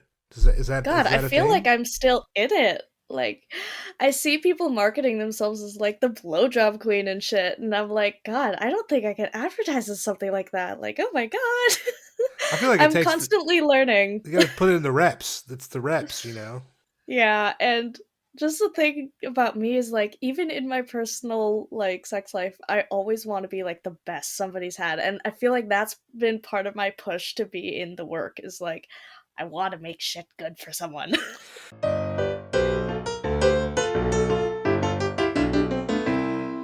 So, pretty much my entire life, I just assumed that my way out of poverty, and it wasn't untrue at all, was to go into the white collar workforce, right? I mean, there are other avenues that fit for other people. For me, my skills, my personality, that made sense for me, right? So I got an accounting license. I worked my way up the corporate ladder in finance, and I was probably around the height of my career when I left. I mean, it wasn't anything bad that happened at work that caused me to leave. I was very fortunate. I loved working in finance. I liked the work I was doing. I was doing well. My work was appreciated. I was actually up for partner when I left. And I developed real bad clinical depression. And it wasn't, as far as I and my psychiatrist could tell, caused by any specific environmental factor. It just kind of hit me, right? As depression commonly hits many, many people. And I had to take medical leave because I was unfit to deliver expert opinions, which was my job. Yeah. And fortunately, I took medical leave with full benefits and had a very supportive group of colleagues and boss. And while I was on medical leave, and as I started recovering and thinking more clearly, it became real clear to me that I wasn't as able-minded and able-bodied as I was for the previous 15 years of my life. And I didn't think that I was going to be able to maintain my mental health if I went back to the same hours and pace that I was working in finance. And so I started thinking through other options, and I kind of came to one of two decisions, right? One would be I would go back and I would have to work out some sort of flex working schedule. It's not great. It doesn't work super well in that industry. And my other option was to change careers into something that was a bit less time consuming and had better hours. And I was like, well, if I'm going to go option two, I probably want some additional financial cushion. And I also want to be able to feel productive. So while I was on medical leave, I started sugaring, and I found that I really liked sex work. I was like, I'm good at this. I really enjoy it. I think I want to go pro. So I did it. And that was it. I never looked back. I still keep in touch with a lot of my old colleagues. It's actually been really great because I have friends now who are going the other direction where they're using sex work to fund a business degree or a law degree or education. And they come to me with certain questions and I'm like, oh, I still have connections in the industry, so let me help you. Hell yeah. That's awesome. Going into sex work, right? Are you like, because right now you're saying like on your website, you know, like I speak multiple languages, I have interest in this. Were you always starting out, you're like, I'm going to make this Mia as true to myself as possible? Or I'm going to like make a separate like kind of person? Or like, how did you, I guess, decide? And like, because I feel like marketing is like, it's like, there's so many ways you can market yourself. How did you decide like which way you wanted to go with it, I guess? Yeah, absolutely. So this is one area where I think working in finance perfectly prepared me to be the kind of escort that I wanted to be. So I have the privilege of, one, sharing a lot of common interests and worldviews with my clients, and two, spending a lot of time with my clients in the business development capacity before I became an escort. So I looked at the clientele that I thought I would be best suited to serve and the clientele that I would most enjoy serving. And then I designed I reverse engineered my marketing to speak to that. So yes, my marketing is very, very true to me. There are certain identifiable details that have been changed, right? So yeah, obviously I'm not naming the companies I worked at. There are certain niche projects that I worked on in finance that I thought might identify me. So I changed the details of those. But otherwise, I'm fortunate not to have to market something that is not true to my authentic self. And because I'm lazy, it's less work for me. And I hope that clients also have a better experience because it's obviously more effortless to be yourself than somebody else. Yeah, for sure. You don't have to lie about it. You're just like, I'm just speaking what I know. That's the easiest thing to do is talk about what you know, you know? Absolutely. Yeah. And I genuinely have an interest in a lot of the same things that my clients do, right? My favorite bookings are the ones where my clients and I have a very deeply intellectual conversation because that is my mode of attraction. I am very attracted to intellectualism and intellectual chemistry. So for a client to teach me about string theory, I have a client with a PhD in physics that now works in the quantitative finance field. And I asked him about his dissertation. Because I had his information when I screened him, I actually pulled his dissertation and I was reading the abstract and I was like, do you mind if I ask you questions about your work on string theory? And he's like, my friends told me that I was single because I went on dates and talked about my work and that I shouldn't do that. And I was like, but I really want to ask you questions about your dissertation. And he eventually answered them, but that was funny. I do probably love that. He's like, oh my God, someone's interested in what I'm interested about. We can talk about it, have this intellectual conversation. And it's a beautiful lady. I'm like, oh my God, this is fucking dope. This is great. Yeah, I love that.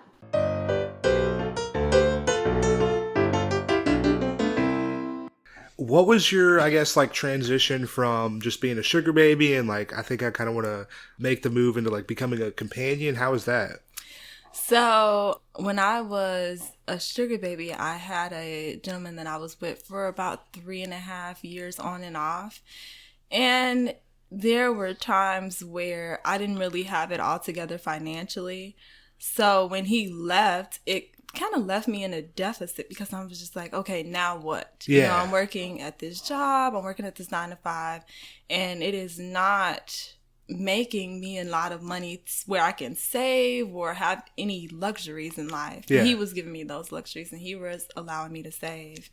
And when he left that final time, I just said, you know what, I have to find something else. So I went towards the rub community. Okay. So I was a rub girl. Okay. I'm still a rub girl. I love giving massages. I think that is the most sensuous part of sex work that I just... Massages are great. Yeah. I've said it before. A good massage will change your life. Yes. And I have the milking table and it's just, oh, shit. It's so much fun. The milking table. Yes. It's so much fun. So I was doing this and then a good friend of mine told me like, oh, why don't you just join companionship anyway? You're really dabbling. We're all in the same business. And I was like, I could do that. So when the pandemic hit and I wasn't doing massages anymore, I told her, I was like, okay, let's jumpstart this and let's make a website. That website took me 2.5 months. but it paid off. Hell yeah. Do you feel like the website helped? Like having a website helped your business? Oh yeah, 100%. 100%.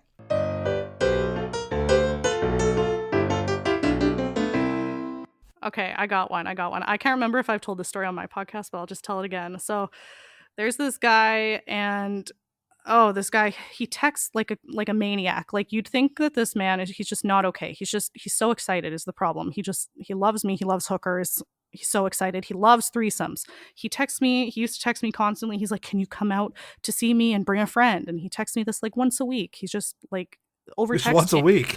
Oh God, he's crazy. Like insufferable over text. But when you meet him in person, he's actually normal and nice. So I can deal with it.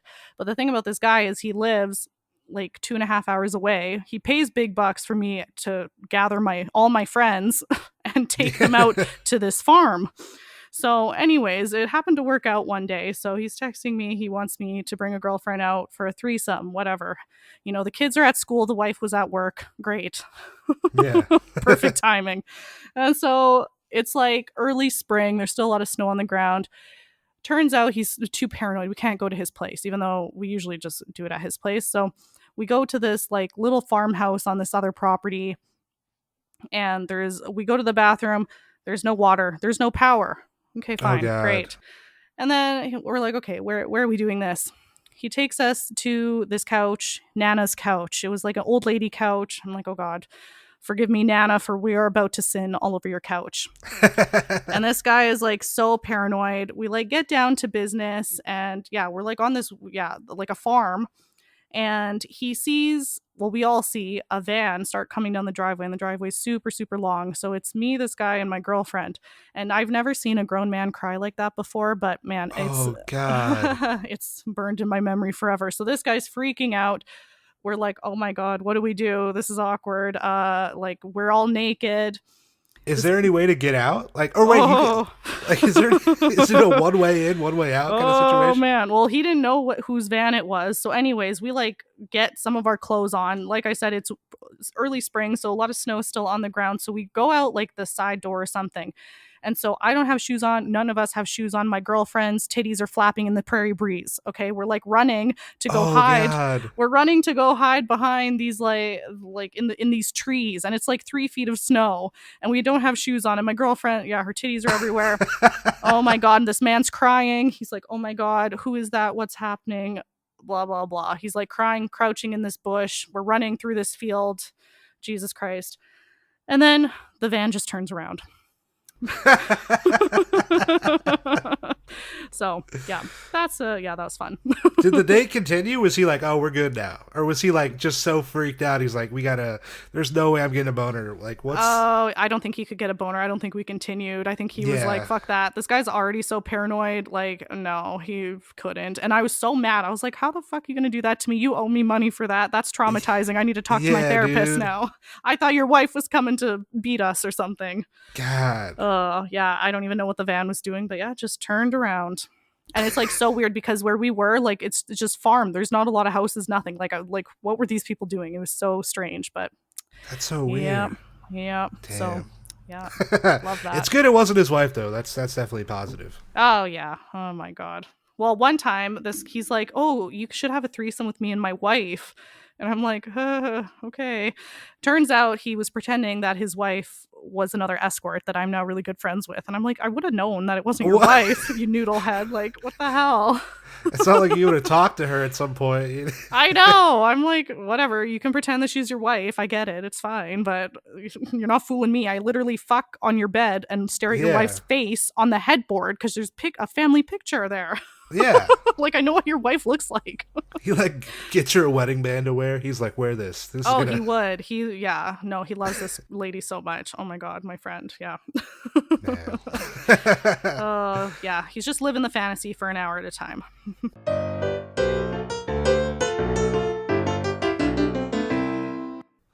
Working as a driver, being a client, do you feel like you've learned anything about yourself through this at all? I think that's, I mean, it's taught me to be a little more comfortable with myself, probably, and that, there's nothing wrong with exploring like what you're into, I guess, or what kind of things you're. Yeah. There's nothing wrong with being horny, even honestly. Yeah. Or, yeah. I think it's taken some courage to get into that a bit, into that world some. But I think I've learned more just to kind of be more comfortable with myself. And I think I've learned that I don't have to hold everything in, and, you know, that having a need for intimacy or a need for companionship or even a need to just fuck is real, and it's there and it's human. Yeah. And you don't have to torture yourself with porn in a room. You know, you can go out there and get that need, whether it's a companion or otherwise, you know. Yeah. It's out there, and there's great people offering service to, yeah. It's wonderful. It's amazing. It's a great industry. You know? It is. I mean, I think, and it's taught me from both perspectives, driving and as a client, like, to appreciate the person even more offering those services. Yeah. Because it's like somebody that makes you feel good. I'm like, it's an amazing thing. Like, yeah, that's dope. Like, making people happy. Like, what? I mean, not everybody is in, I just, you know, whether it's because of our past or things we're dealing with, not everybody's kind of in that headspace to work towards a relationship or something, you know, with a civilian. Yeah. And so it's a great resource. Nah, I definitely agree. Yeah. Do you view sex work any differently now? Do you view it any differently than you did before all of this started, do you think? Yeah, definitely. I mean, the uncomfortable truth is that if you don't know anything about the industry, or your only information comes from media, I guess, or TV shows or whatever, it's a very skewed point of view for how it really is. I mean, there's a lot of reasons to do it, and there's a lot of reasons to decide to make a living doing, whether it's like cam work or stripping or sex work. I mean, so I think driving especially gave me that point of view a bit more from the provider. Or just seeing that, like I said, it could be very professional, and it's a job. Yeah. It's a fucking job. Yeah. You know? Do you have any advice? Like, I know someone's listening to the podcast right now. They've never seen a sex worker in person. Maybe they want to do it. Do you have any advice for that person? I got a few things. Okay, wash your ass. Wash your ass. Wash your ass, dude. And your dick. But especially your dick. Scrub it down. Just because I think being thoughtful of the other person in this appointment, this arrangement, is a big deal. Don't be weird if you can help it. Yeah. Being professional helps a lot, probably. I think if you are a positive client, you're going to have a positive experience too. There's a big part of it. Yeah. I mean, that's just how any line of work is. I think, if you go into, I feel like so many things, if you go into it with a positive attitude, you're going to have, most likely the shit you put out is reflected, I think. That's true. So I think, I mean, just being cool and also, treating it like less of a transaction and more of an experience, you know? Yeah. And I think my last tidbit really is don't beat yourself up for seeing a sex worker. Don't give yourself a hard time. That's good. Yeah, that's a good. I didn't think. Yeah, that's a good one. You know, there's nothing wrong with it. No. But I think it's easy to kind of add some level of shame to it, but there's none. Because chances are, if some of that's going through your head, that you're gonna project that onto the other person. Yeah. I feel like would be inevitable. Yeah. And so don't be hard on yourself about it. Yeah. Just enjoy yourself, dude. I feel like that's one of the things, like, because I talked to you about seeing people, and, like, you know, sometimes I'll be like, man, it didn't go how I wanted, and that's because I just be in my head, and I remember you'd be like, bro, just have fun, bro. What are you doing? Like, yeah. Have fun, dude. Like, yeah. If you're two in your head, just, like, fucking relax. Like, it's gonna be a good time. Yeah. Especially, I mean, a lot of these, they're professionals. They've seen a lot. They've been with different people, and they're gonna do their best usually to make you comfortable with them and happy. So, and if it's like they like you to come back, probably don't be a dick. Yeah, don't be a dick. Repeat business is one of, like, not being a dick will get you so far. Yeah, it's awesome. Just be nice. Yeah.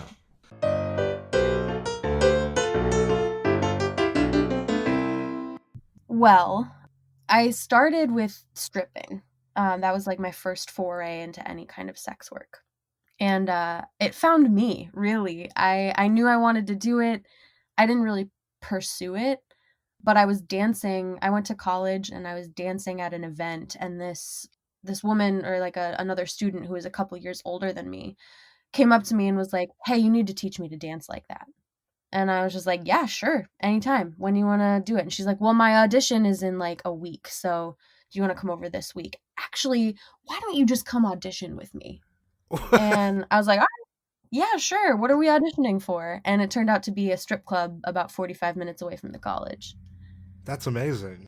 Yeah, and so that's what, and I got in, and he passed whatever sort of test they had for me, and it was wild. It was such an incredible experience, and I think there I learned a lot. I learned a lot stripping. I learned a lot about boundaries. I learned a lot about how all the isms of the world, like sexism, heterosexism, racism, capitalism, like all intersect there in such a visible way. It was a lot, and but I had fun. I love dancing, and I was in a lot of sociology classes, so I took it as kind of a research experiment, and it was really fun. How did so you go from like, you're like dancing at college, like somebody's like, "Hey, will you go do this? You want to do this audition with me?" Were you like familiar with strip clubs? Are you like, I guess not frequenting strip clubs, because everyone in college, no one has money like that. But it's like, are you familiar with strip club culture? Have you been in strip clubs like that? Do you have like a background of dance? How was that like going into dancing? How was that, I guess? I have not. I don't have a background in dancing, I guess is what I'll say. I enjoy dancing. I always have danced. I did a little bit of dancing in middle school with like a troupe, I guess, but it was just like a weird little after school thing, and I wasn't good at choreography. I'm still working on that, to be honest. And I was so much better freestyling. And when I'd never been to a strip club, I was all of 19 when I walked into the club as for my audition. So, and in Wisconsin, which is where the clubs where I auditioned were, you have to be 21 to enter. Oh, So okay. you can be 18 and work there, but you have to be 21 to enter as a patron. And so I couldn't even have gone in as a patron if I wanted to, because I wasn't of age. Yeah. And but yeah, so I started at 19. I was so nervous. I was so scared. But I guess this is a fun sex worky story. My first day, I go, and it's like an old single stage, single pole club, a little bit of a dive, and I have a sweet spot in my heart for these places. And that we had to play money off the jukebox. There wasn't a DJ. Oh, wow. There was no bouncer. And we like paid for our own music, selected the music, and then would go up on the stage. And it was my first night, my trial night, and they were like, you just dance tonight. We'll you keep whatever tips you make, but you don't get the base pay, because at this point we got base pay. And I get up there like, you go first. So never having been in a strip club, never seeing anyone else go first, not knowing what the fuck I was doing, I went up first and did my thing, and it was fun. It was fine. I was shaking. I was scared, but it was fun. I just like did my thing. That's all. I feel like that's so hard to do. Like going first in so many things is like, especially like this is your first time in this strip club, never danced before, and then they're like, "Hey, why don't you go first?" I feel like that'd be so hard to do. Oh yeah. And then I also didn't even really get a good feel for the club of like, what kind of music does everyone like here? And so my queer ass was playing like Tegan and Sarah, and I'm pretty sure I played some Outcast. I don't even know. I was just like, I'm gonna play what I like, I guess. That's dope. That's awesome. Yeah, it was a good time. It was a good time.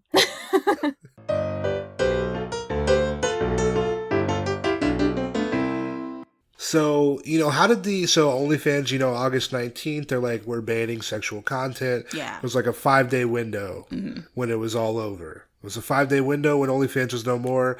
I was subscribed to somebody that like literally just started deleting shit. Damn. They started deleting everything, taking down all the videos. And they're still deleting their OnlyFans. They're like, fuck OnlyFans. Yeah. But, how was that time for you? Like, what were you thinking? What are you thinking when that's going on?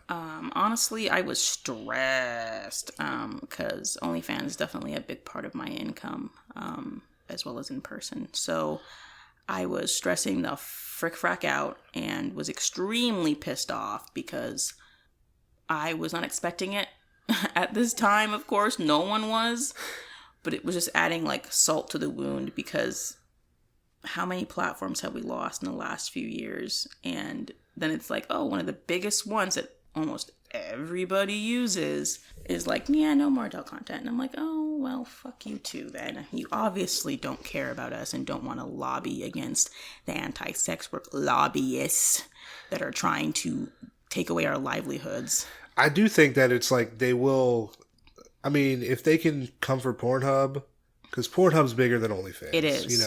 Yeah. Pornhub's bigger than Amazon. Mm-hmm. If they can come for it, like, you still can't buy, like, Model Hub and shit. You still can't buy shit on Pornhub from, like, January. Damn.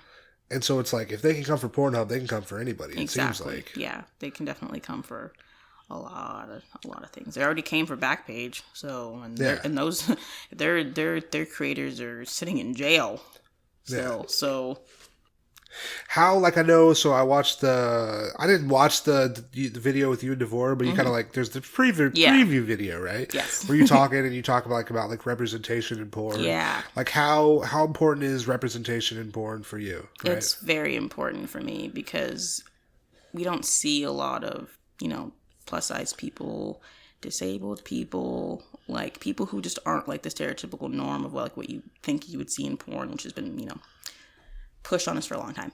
Yeah. So I need to see more diversity in porn. And so far I'm seeing it, especially with a lot of like my fellow Black creators. They're doing the damn thing. How does it feel like, like adding yourself like to that body of work that's like might be like not newer, but like underrepresented? Like, how is it at like being part of that, I guess, movement maybe?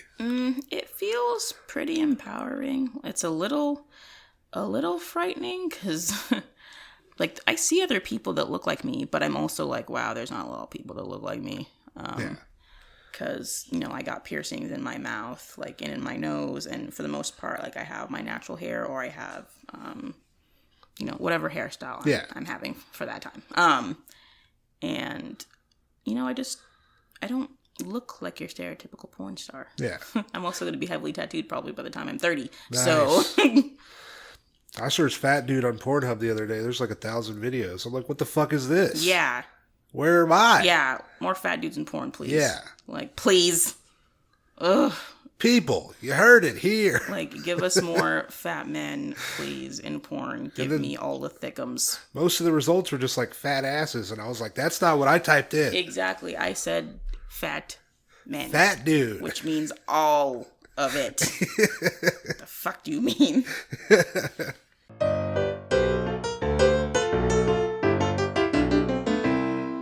So I was like, okay, let me try this and see what happens. And I got a dude that was like, I want to book you for a cuddle session. And he's like, are you open to fetish stuff? And I'm like, yes, I totally am. Hell yeah. And he's like, I want to do a tickle torture session. Ooh, nice. And I'm not ticklish. So I was like, yeah, totally. And I was like, I can pretend to be ticklish. And so I agreed to do the session.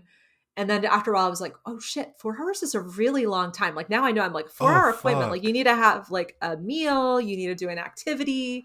You need to have more than tickle torture planned. And I was like, okay, we're doing this. I've already agreed to. We've already negotiated the price. And then when I was prepping, he was like, oh, I also like feet. Can you wear stockings, socks, and yoga pants? So okay. I'm wearing all this clothes and I like go to his place and I'm sweaty because I'm wearing all these layers. And he like had offered to like roll me a joint and smoke with me. And I got there and he didn't have a lighter. So we spent like 15 minutes, like very awkwardly while I was trying to find a lighter. And we're like, okay, that's not happening. And then, he wanted to get into the session, and I very quickly realized, like, he basically was like, I'm a tickle top and I want to tickle torture you. And I very quickly realized that he was a tickle, like a foot bottom. What he really wanted to do was just have my feet in his face. Okay. And so basically I like just put my feet on his face for several hours. And like, he tickled me a little bit and I'd be like, hee hee hee hee hee. And eventually he just fell asleep. And I like with my feet on his face. And so I watched Machete, like by Quentin Tarantino, because that was what was on. And I was like, couldn't really, I was kind of like clueless. I'm like, should I move? Should I change it? Like, I guess I kind of wanted to see this. And so he eventually like wakes up, like right as in the final like battle scene. And I'm like super into it. So I'm like, oh yeah, this guy, like, I don't know, his wife and stuff happened. And I explained the whole plot to him. And then I just like packed up and left. It was like a very strange 4 hours. Like, I've never had a session like that ever again, because that was like literally the first time I ever saw someone who was paying me for that. It's just, now I'm just like, all right, I know how to sculpt a 4-hour experience. We're gonna have snacks, we're gonna do activities. Like, he didn't like talking either. He wasn't chatty. Oh wow. And like, yeah, because he'd found me off a cuddle website, like it was a little bit like how I was marketing myself there was very different. Okay. So like now I'm just like very, like, people know what they're getting on my ads, escorting ads. That's the point of the escort ad. You're not trying to like shift a cuddle client into a sex work client. That's incredible though. That's pretty sweet. Yeah, it's like, I don't know. Watch Machete with your feet on his face. And he's passed out. I know. Like, when I was reading about it on Reddit, I was like, okay, like you could do this. Like, why not? And now I'm like, maybe I should just go for the escort site. Like, just pay for an ad. Like, it's just easier.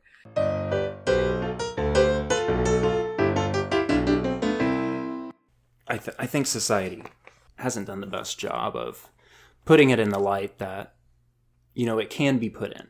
Oh. I mean, there's so many times where I was working that were... So an example I'll give you, I had a female hired me, and again, there was no physical aspect to that, but we literally were together for almost the whole day, and I found out that she was a widow, and she hadn't seen anybody for a very long time, and it was like I knew that it was important. I'm not a widow. I have no idea what that's like. Now later in life, I kind of have a better understanding. But for her, the real moment that it clicked on how valuable somebody like me was after all was said and done, the whole day. She never. One of her big things was cooking for her husband, and she hadn't done that in so long. And for her to run around the kitchen cooking for somebody, oh man, I was like, she was like a little kid. Like, she was so happy, and to be able to give somebody that feeling, it's one of the most valuable things that I think we can make in our society. So people need to look at it differently. Definitely. Yeah. That's like, if you share that, I feel like nobody can argue with that at all. That's a horrible person. Like hearing that, they're like, I can't just. It's a beautiful thing. Like, yeah, it was amazing, and I still see her to this day. Hell yeah. So, like I said, that's kind of one of the reasons that I don't ever foresee, we're a day where I'm just like, close the laptop and because it's like people are always going to want that, like, if you, especially too, like we were saying, like your relationship building and you're like friends almost. It's like, I'm not just gonna cut my yeah absolutely.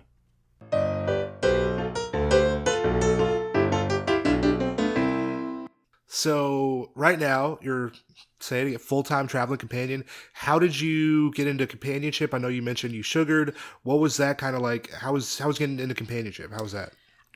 It was a pretty smooth transition. I had been sugaring just for a little bit and realized, there's still too much, there's like a lack of clarity with boundaries there. Okay.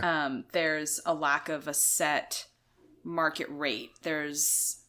people want a lot from you for very little. And even before I had stepped into companionship, I knew that what was being asked of me was not, was like really exploitive, like much more exploitive than if I could just set the terms myself in a way that was really clear. And there was too much sort of, you had to pretend that it wasn't a job, and they wanted it to feel like this isn't actually what you do for work. This is, you know, this is your side thing, but you're actually a student or whatever. And it was just like, I'm gonna mentor you. Yeah, I don't want to play these games with you. I want us to both get exactly what we want out of this, and I want it to be really clear. I don't want there to be any confusion about what we're doing together. Yeah. So I had already been in community with strippers through Twitter, and that's how I sort of found out about sex work Twitter. So through the stripper Twitter community, I was friends with some people who were in the companion world. And so I was able to talk to a couple of people and be like, hey, do I just post ads? Is that how this works? Like, I just go ahead and do it, and that's what happens. And they were just like, yeah, that's basically it. You just post an ad, and then you're an escort now. And I was like, oh, okay, well, guess I'll do that then. And so that's what I did. And then it just sort of seamlessly transitioned. Yeah, that way. Do you feel like there was like a learning curve or like a waiver period at the beginning when you're like not good? I always ask everybody, like, do you feel like was there a learning curve to it? Yeah, I think so. But I had also sought out really early. I sought out mentorship nice. Because I don't have an ego. I know that I'm not good at stuff just because I want to do it necessarily. As much as I would like for that to be the case, that I'm perfect at everything, I found it important in the industry to have people to look up to and people that can guide you. And for that to be a reciprocal relationship, I didn't want to just be that guy who's like, hey, give me all your tips and knowledge that took you years to build up. Like, I wanted to be able to offer something. So I was able to make some connections early on and rely on people, and then try to find ways to reciprocate that relationship. Okay.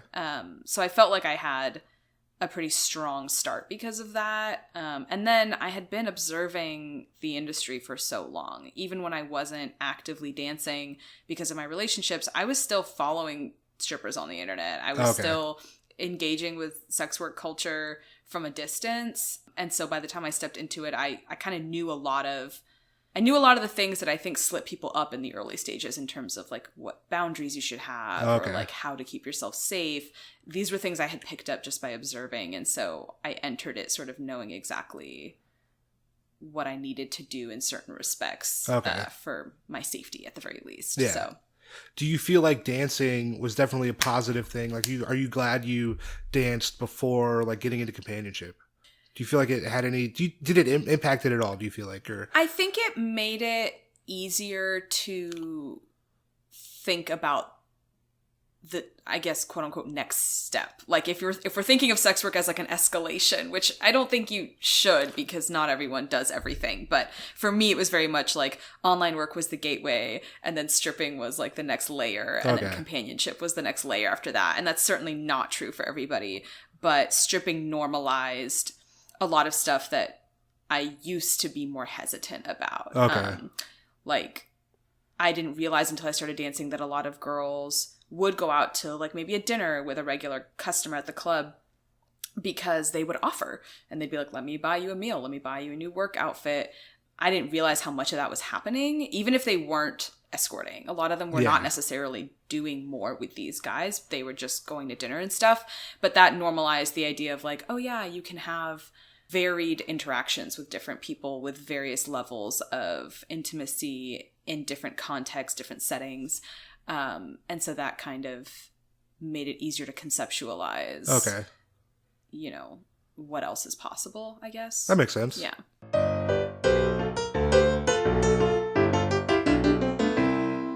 You've told me a story, or you've alluded to a story.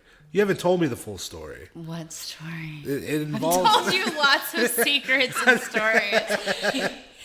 So this involves an actor.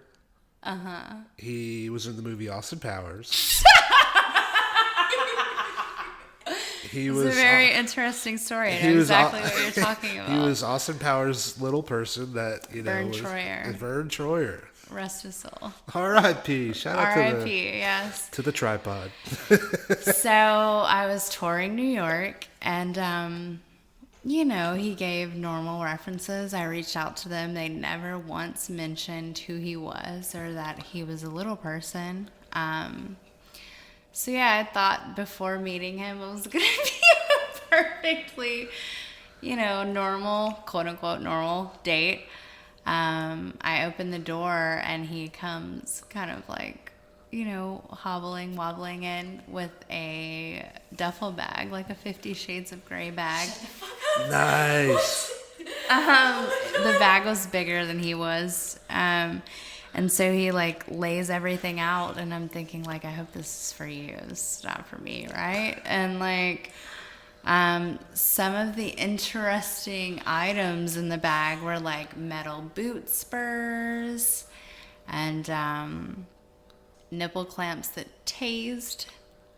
Nice. And so yeah, it was a very interesting appointment. He wanted you to kind of like, or me, to cut him from his head to his toes with metal boot spurs. They were super sharp. I think pain was kind of like a release for him. And then like the nipple clamps like literally tased the shit out of him. I was like, oh, this is great. But I was wondering like why the references didn't ever mention that it was Vern Troyer or, that he was like very open with his sexuality. Hell yeah. Yeah. See, that's dope. I'm like, this dude knows what the fuck he wants. Shout out to that. That's yeah, dope. he was super open. Like, it was great. Did you say anything about that you knew that who he was? Were you like, should I get your autograph? Or like, he was like, not too many. He was humble, but also like not too many people get to experience this side of me. It was great. That's dope. Yeah. I feel like if I ever get famous, I'm gonna have a duffel bag of stuff pulling it around. What's gonna be in your duffel bag? What are you gonna have? I don't know. There's definitely gonna be like, I don't know about the metal boot spurs. That was unique for sure. I don't think I've had any client before or after who's brought in metal boot spurs, and they were sharp too. Really? Like, I'm like, where did you get these? That's great. Yeah. It was interesting. Shout out to Vern Troyer. Shout out to Mini Me. Hell yeah. That's great. Yeah. This is wonderful.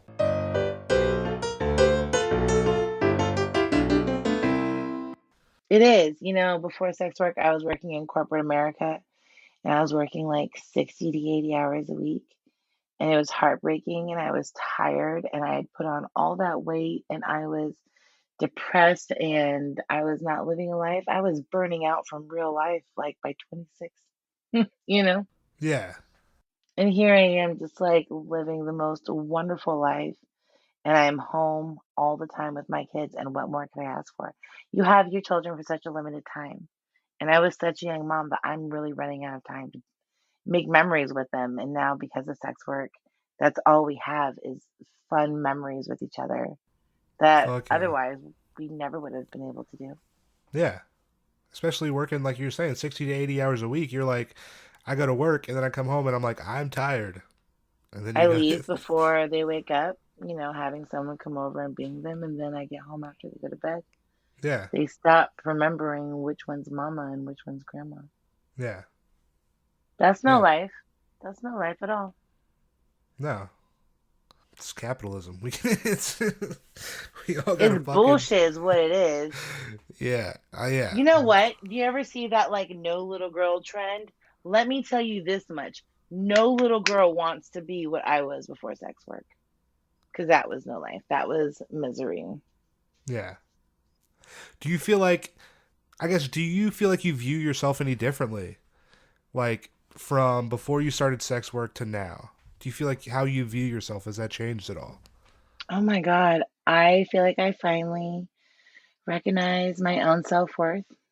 I think that I am confident. People people in my civ life have noticed a huge change because I dropped the weight and I got huge boobs and I wear cute clothes and I got my favorite Burberry purse and I got my jewelry on and I have my perfume on. I just like all of a sudden look night and day different. I went from the girl who was wearing all of her clothes into the pool to being like this sexy girl in a bikini. And I just, people see me and people smile at me and everyone is so nice to me and they're like, girl, like you are sparkling, you are awesome, show me your ways. And I want to tell everyone like sex work, baby. Yeah. Like I am living like every truth of myself that I was ever supposed to be. Like I think I just grew up in like conservative Kansas and just was like I didn't really wear makeup, like I just didn't do any of the sexy stuff. Like that was just discouraged and it's was so attractive to me and I wanted to be a part of it so bad. And I just thought that it was something that was so out of reach. And then I just took a leap of faith, man, and I have no regrets. And I just see myself every year just getting better and better and being a real actualization of like who I truly am, for better or Fuck for yeah. worse, growing and learning. So I feel like there's probably a client that might be listening to this podcast. Maybe they've seen a companion before. Maybe they haven't, but they want to do it. They want to see somebody. Do you have any advice for that client that maybe kind of wants to see somebody for the first time? Do you have any advice for them? Yes. Okay, babe. So listen, I want you to pull up your phone right now. Go to the girl you can't stop like thinking about whoever it is, whoever you want your first to be. And if it's me, you're gonna love it.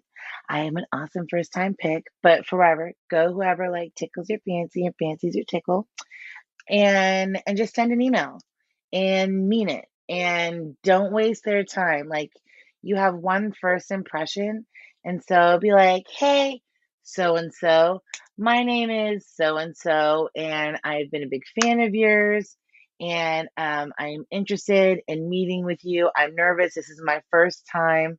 I'm happy to do any sort of screening that you may ask for.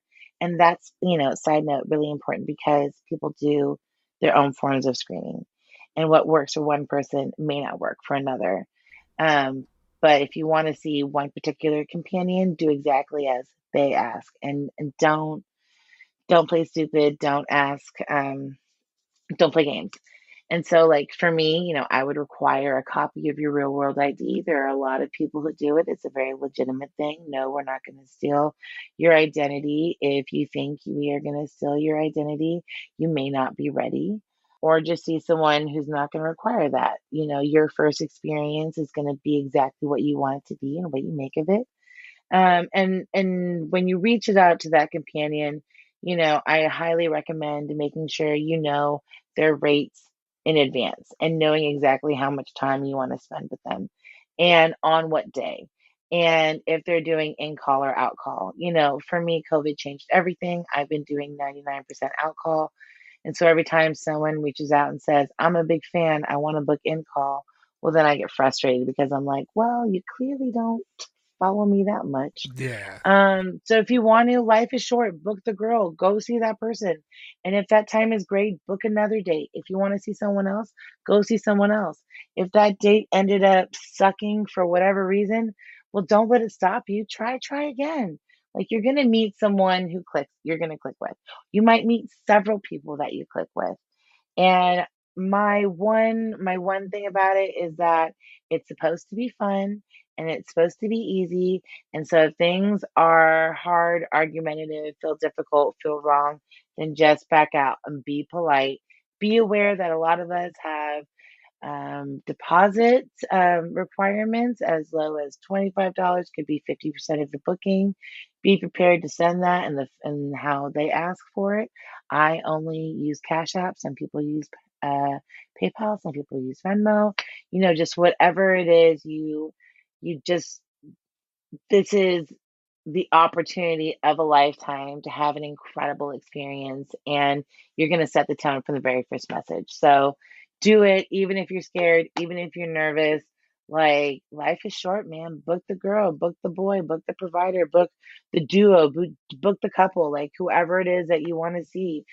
Go experience, that like GFE or that PSE or like whatever fetish it is that you have. Like, we as sex workers specialize in so many different things that, like, there is someone out there for you who is just going to blow your mind and put a smile on your face that's never going to leave. And like, you deserve it. Like, you deserve it. If you're listening to this podcast, it means you know who I am. You know who we are. You're following us. You got that want. And I'm just going to encourage you. Just go for it, baby. I just go for it. And if you didn't like it, well, at least you tried it and you know what you didn't like and you can grow from that experience. But it's not over. There's so much fun to be had. Just go do it.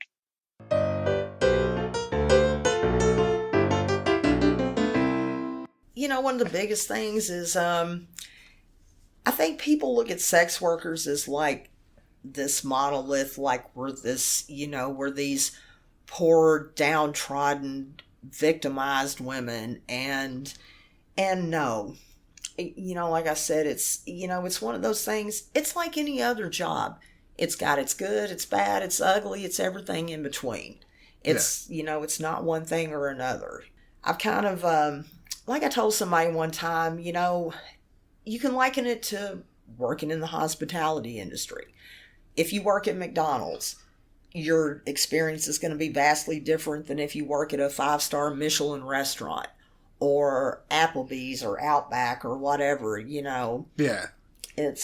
But I think, one of the biggest misconceptions is that we're all just these poor, downtrodden people who are desperate. We're drug addicts. We're, just people of low morals, and that is absolutely, absolutely not true. Yeah, I've met so many doing this podcast, and not even necessarily through this podcast, but also just sex work I've seen, and I'm like, fucking some of the best fucking people. I'm like, y'all are great. Y'all are awesome. Oh, fuck yeah, man. The ladies in this industry, we're beautiful, we're bad, we're mad, we're sad, we're killer, we're gorgeous, we're ugly, we're big, we're small, we're everything. We are all women. How long do you see yourself in sex work? How long are you escorting? How long are you in sex work for? What do you think? As long as I enjoy it and as long as it's viable for me. Fuck yeah. Yeah. I mean, there's this misconception that once you get past a certain age, you age out. You can't do this anymore. Older sex workers, they shouldn't charge this much, blah, blah, blah. Dude, man, I know women who are in their 50s and 60s who are absolutely incredible, making bank. Yeah. Slamming and jamming, man, Yeah. No, I don't plan on stopping just because somebody says, "Oh, you're too old to be doing this, young lady." Fuck yeah. Yeah, the people are excited.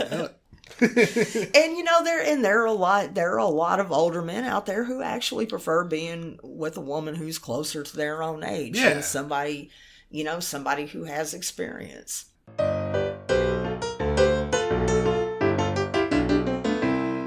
That was our look back at 2021. The last episode of the Full Service Podcast. Thanks for being here. I truly appreciate it. Shout out to every guest that we've had on the podcast. Man, it's over. Wow. Hey. Full Service Pod on Instagram and Twitter. If you want to follow me, I am at Tank Funkadelic. What's happening in the future, people? What's happening? What's going on? Tank, what are you doing? I'm starting another podcast. Me and my best friend Mike from episode 90. We're starting a podcast, Shirts in the Pool. That'll probably debut probably at the end of February, maybe March, maybe sooner. But I'm excited about that. I will plug it in Instagram and Twitter as soon as that does drop. But we'll be on Instagram and Twitter at Shirts in the Pool. But you can always follow me at Tank Funkadelic. Man. I'm excited. I'm excited for the future. I hope you're excited for the future. I don't know what to say. This has been a dope fucking journey that we've been on. I'm glad we've taken it together. Thanks for listening to the show. That's really it. Thanks for Thanks for being here. Yo, hit me up if you like the show. If you like the show, hit me up. Let me know let me know if you like the show, right? I feel like I did this for a while and I didn't really have many people hit me up. So if you like the show, yo, send me an email, fullservicepod@gmail.com. Hit me up on social media. That's it. Thanks for being here. I'm Tank Smith. This is the goddamn Full Service Podcast. I'll see y'all later. Peace.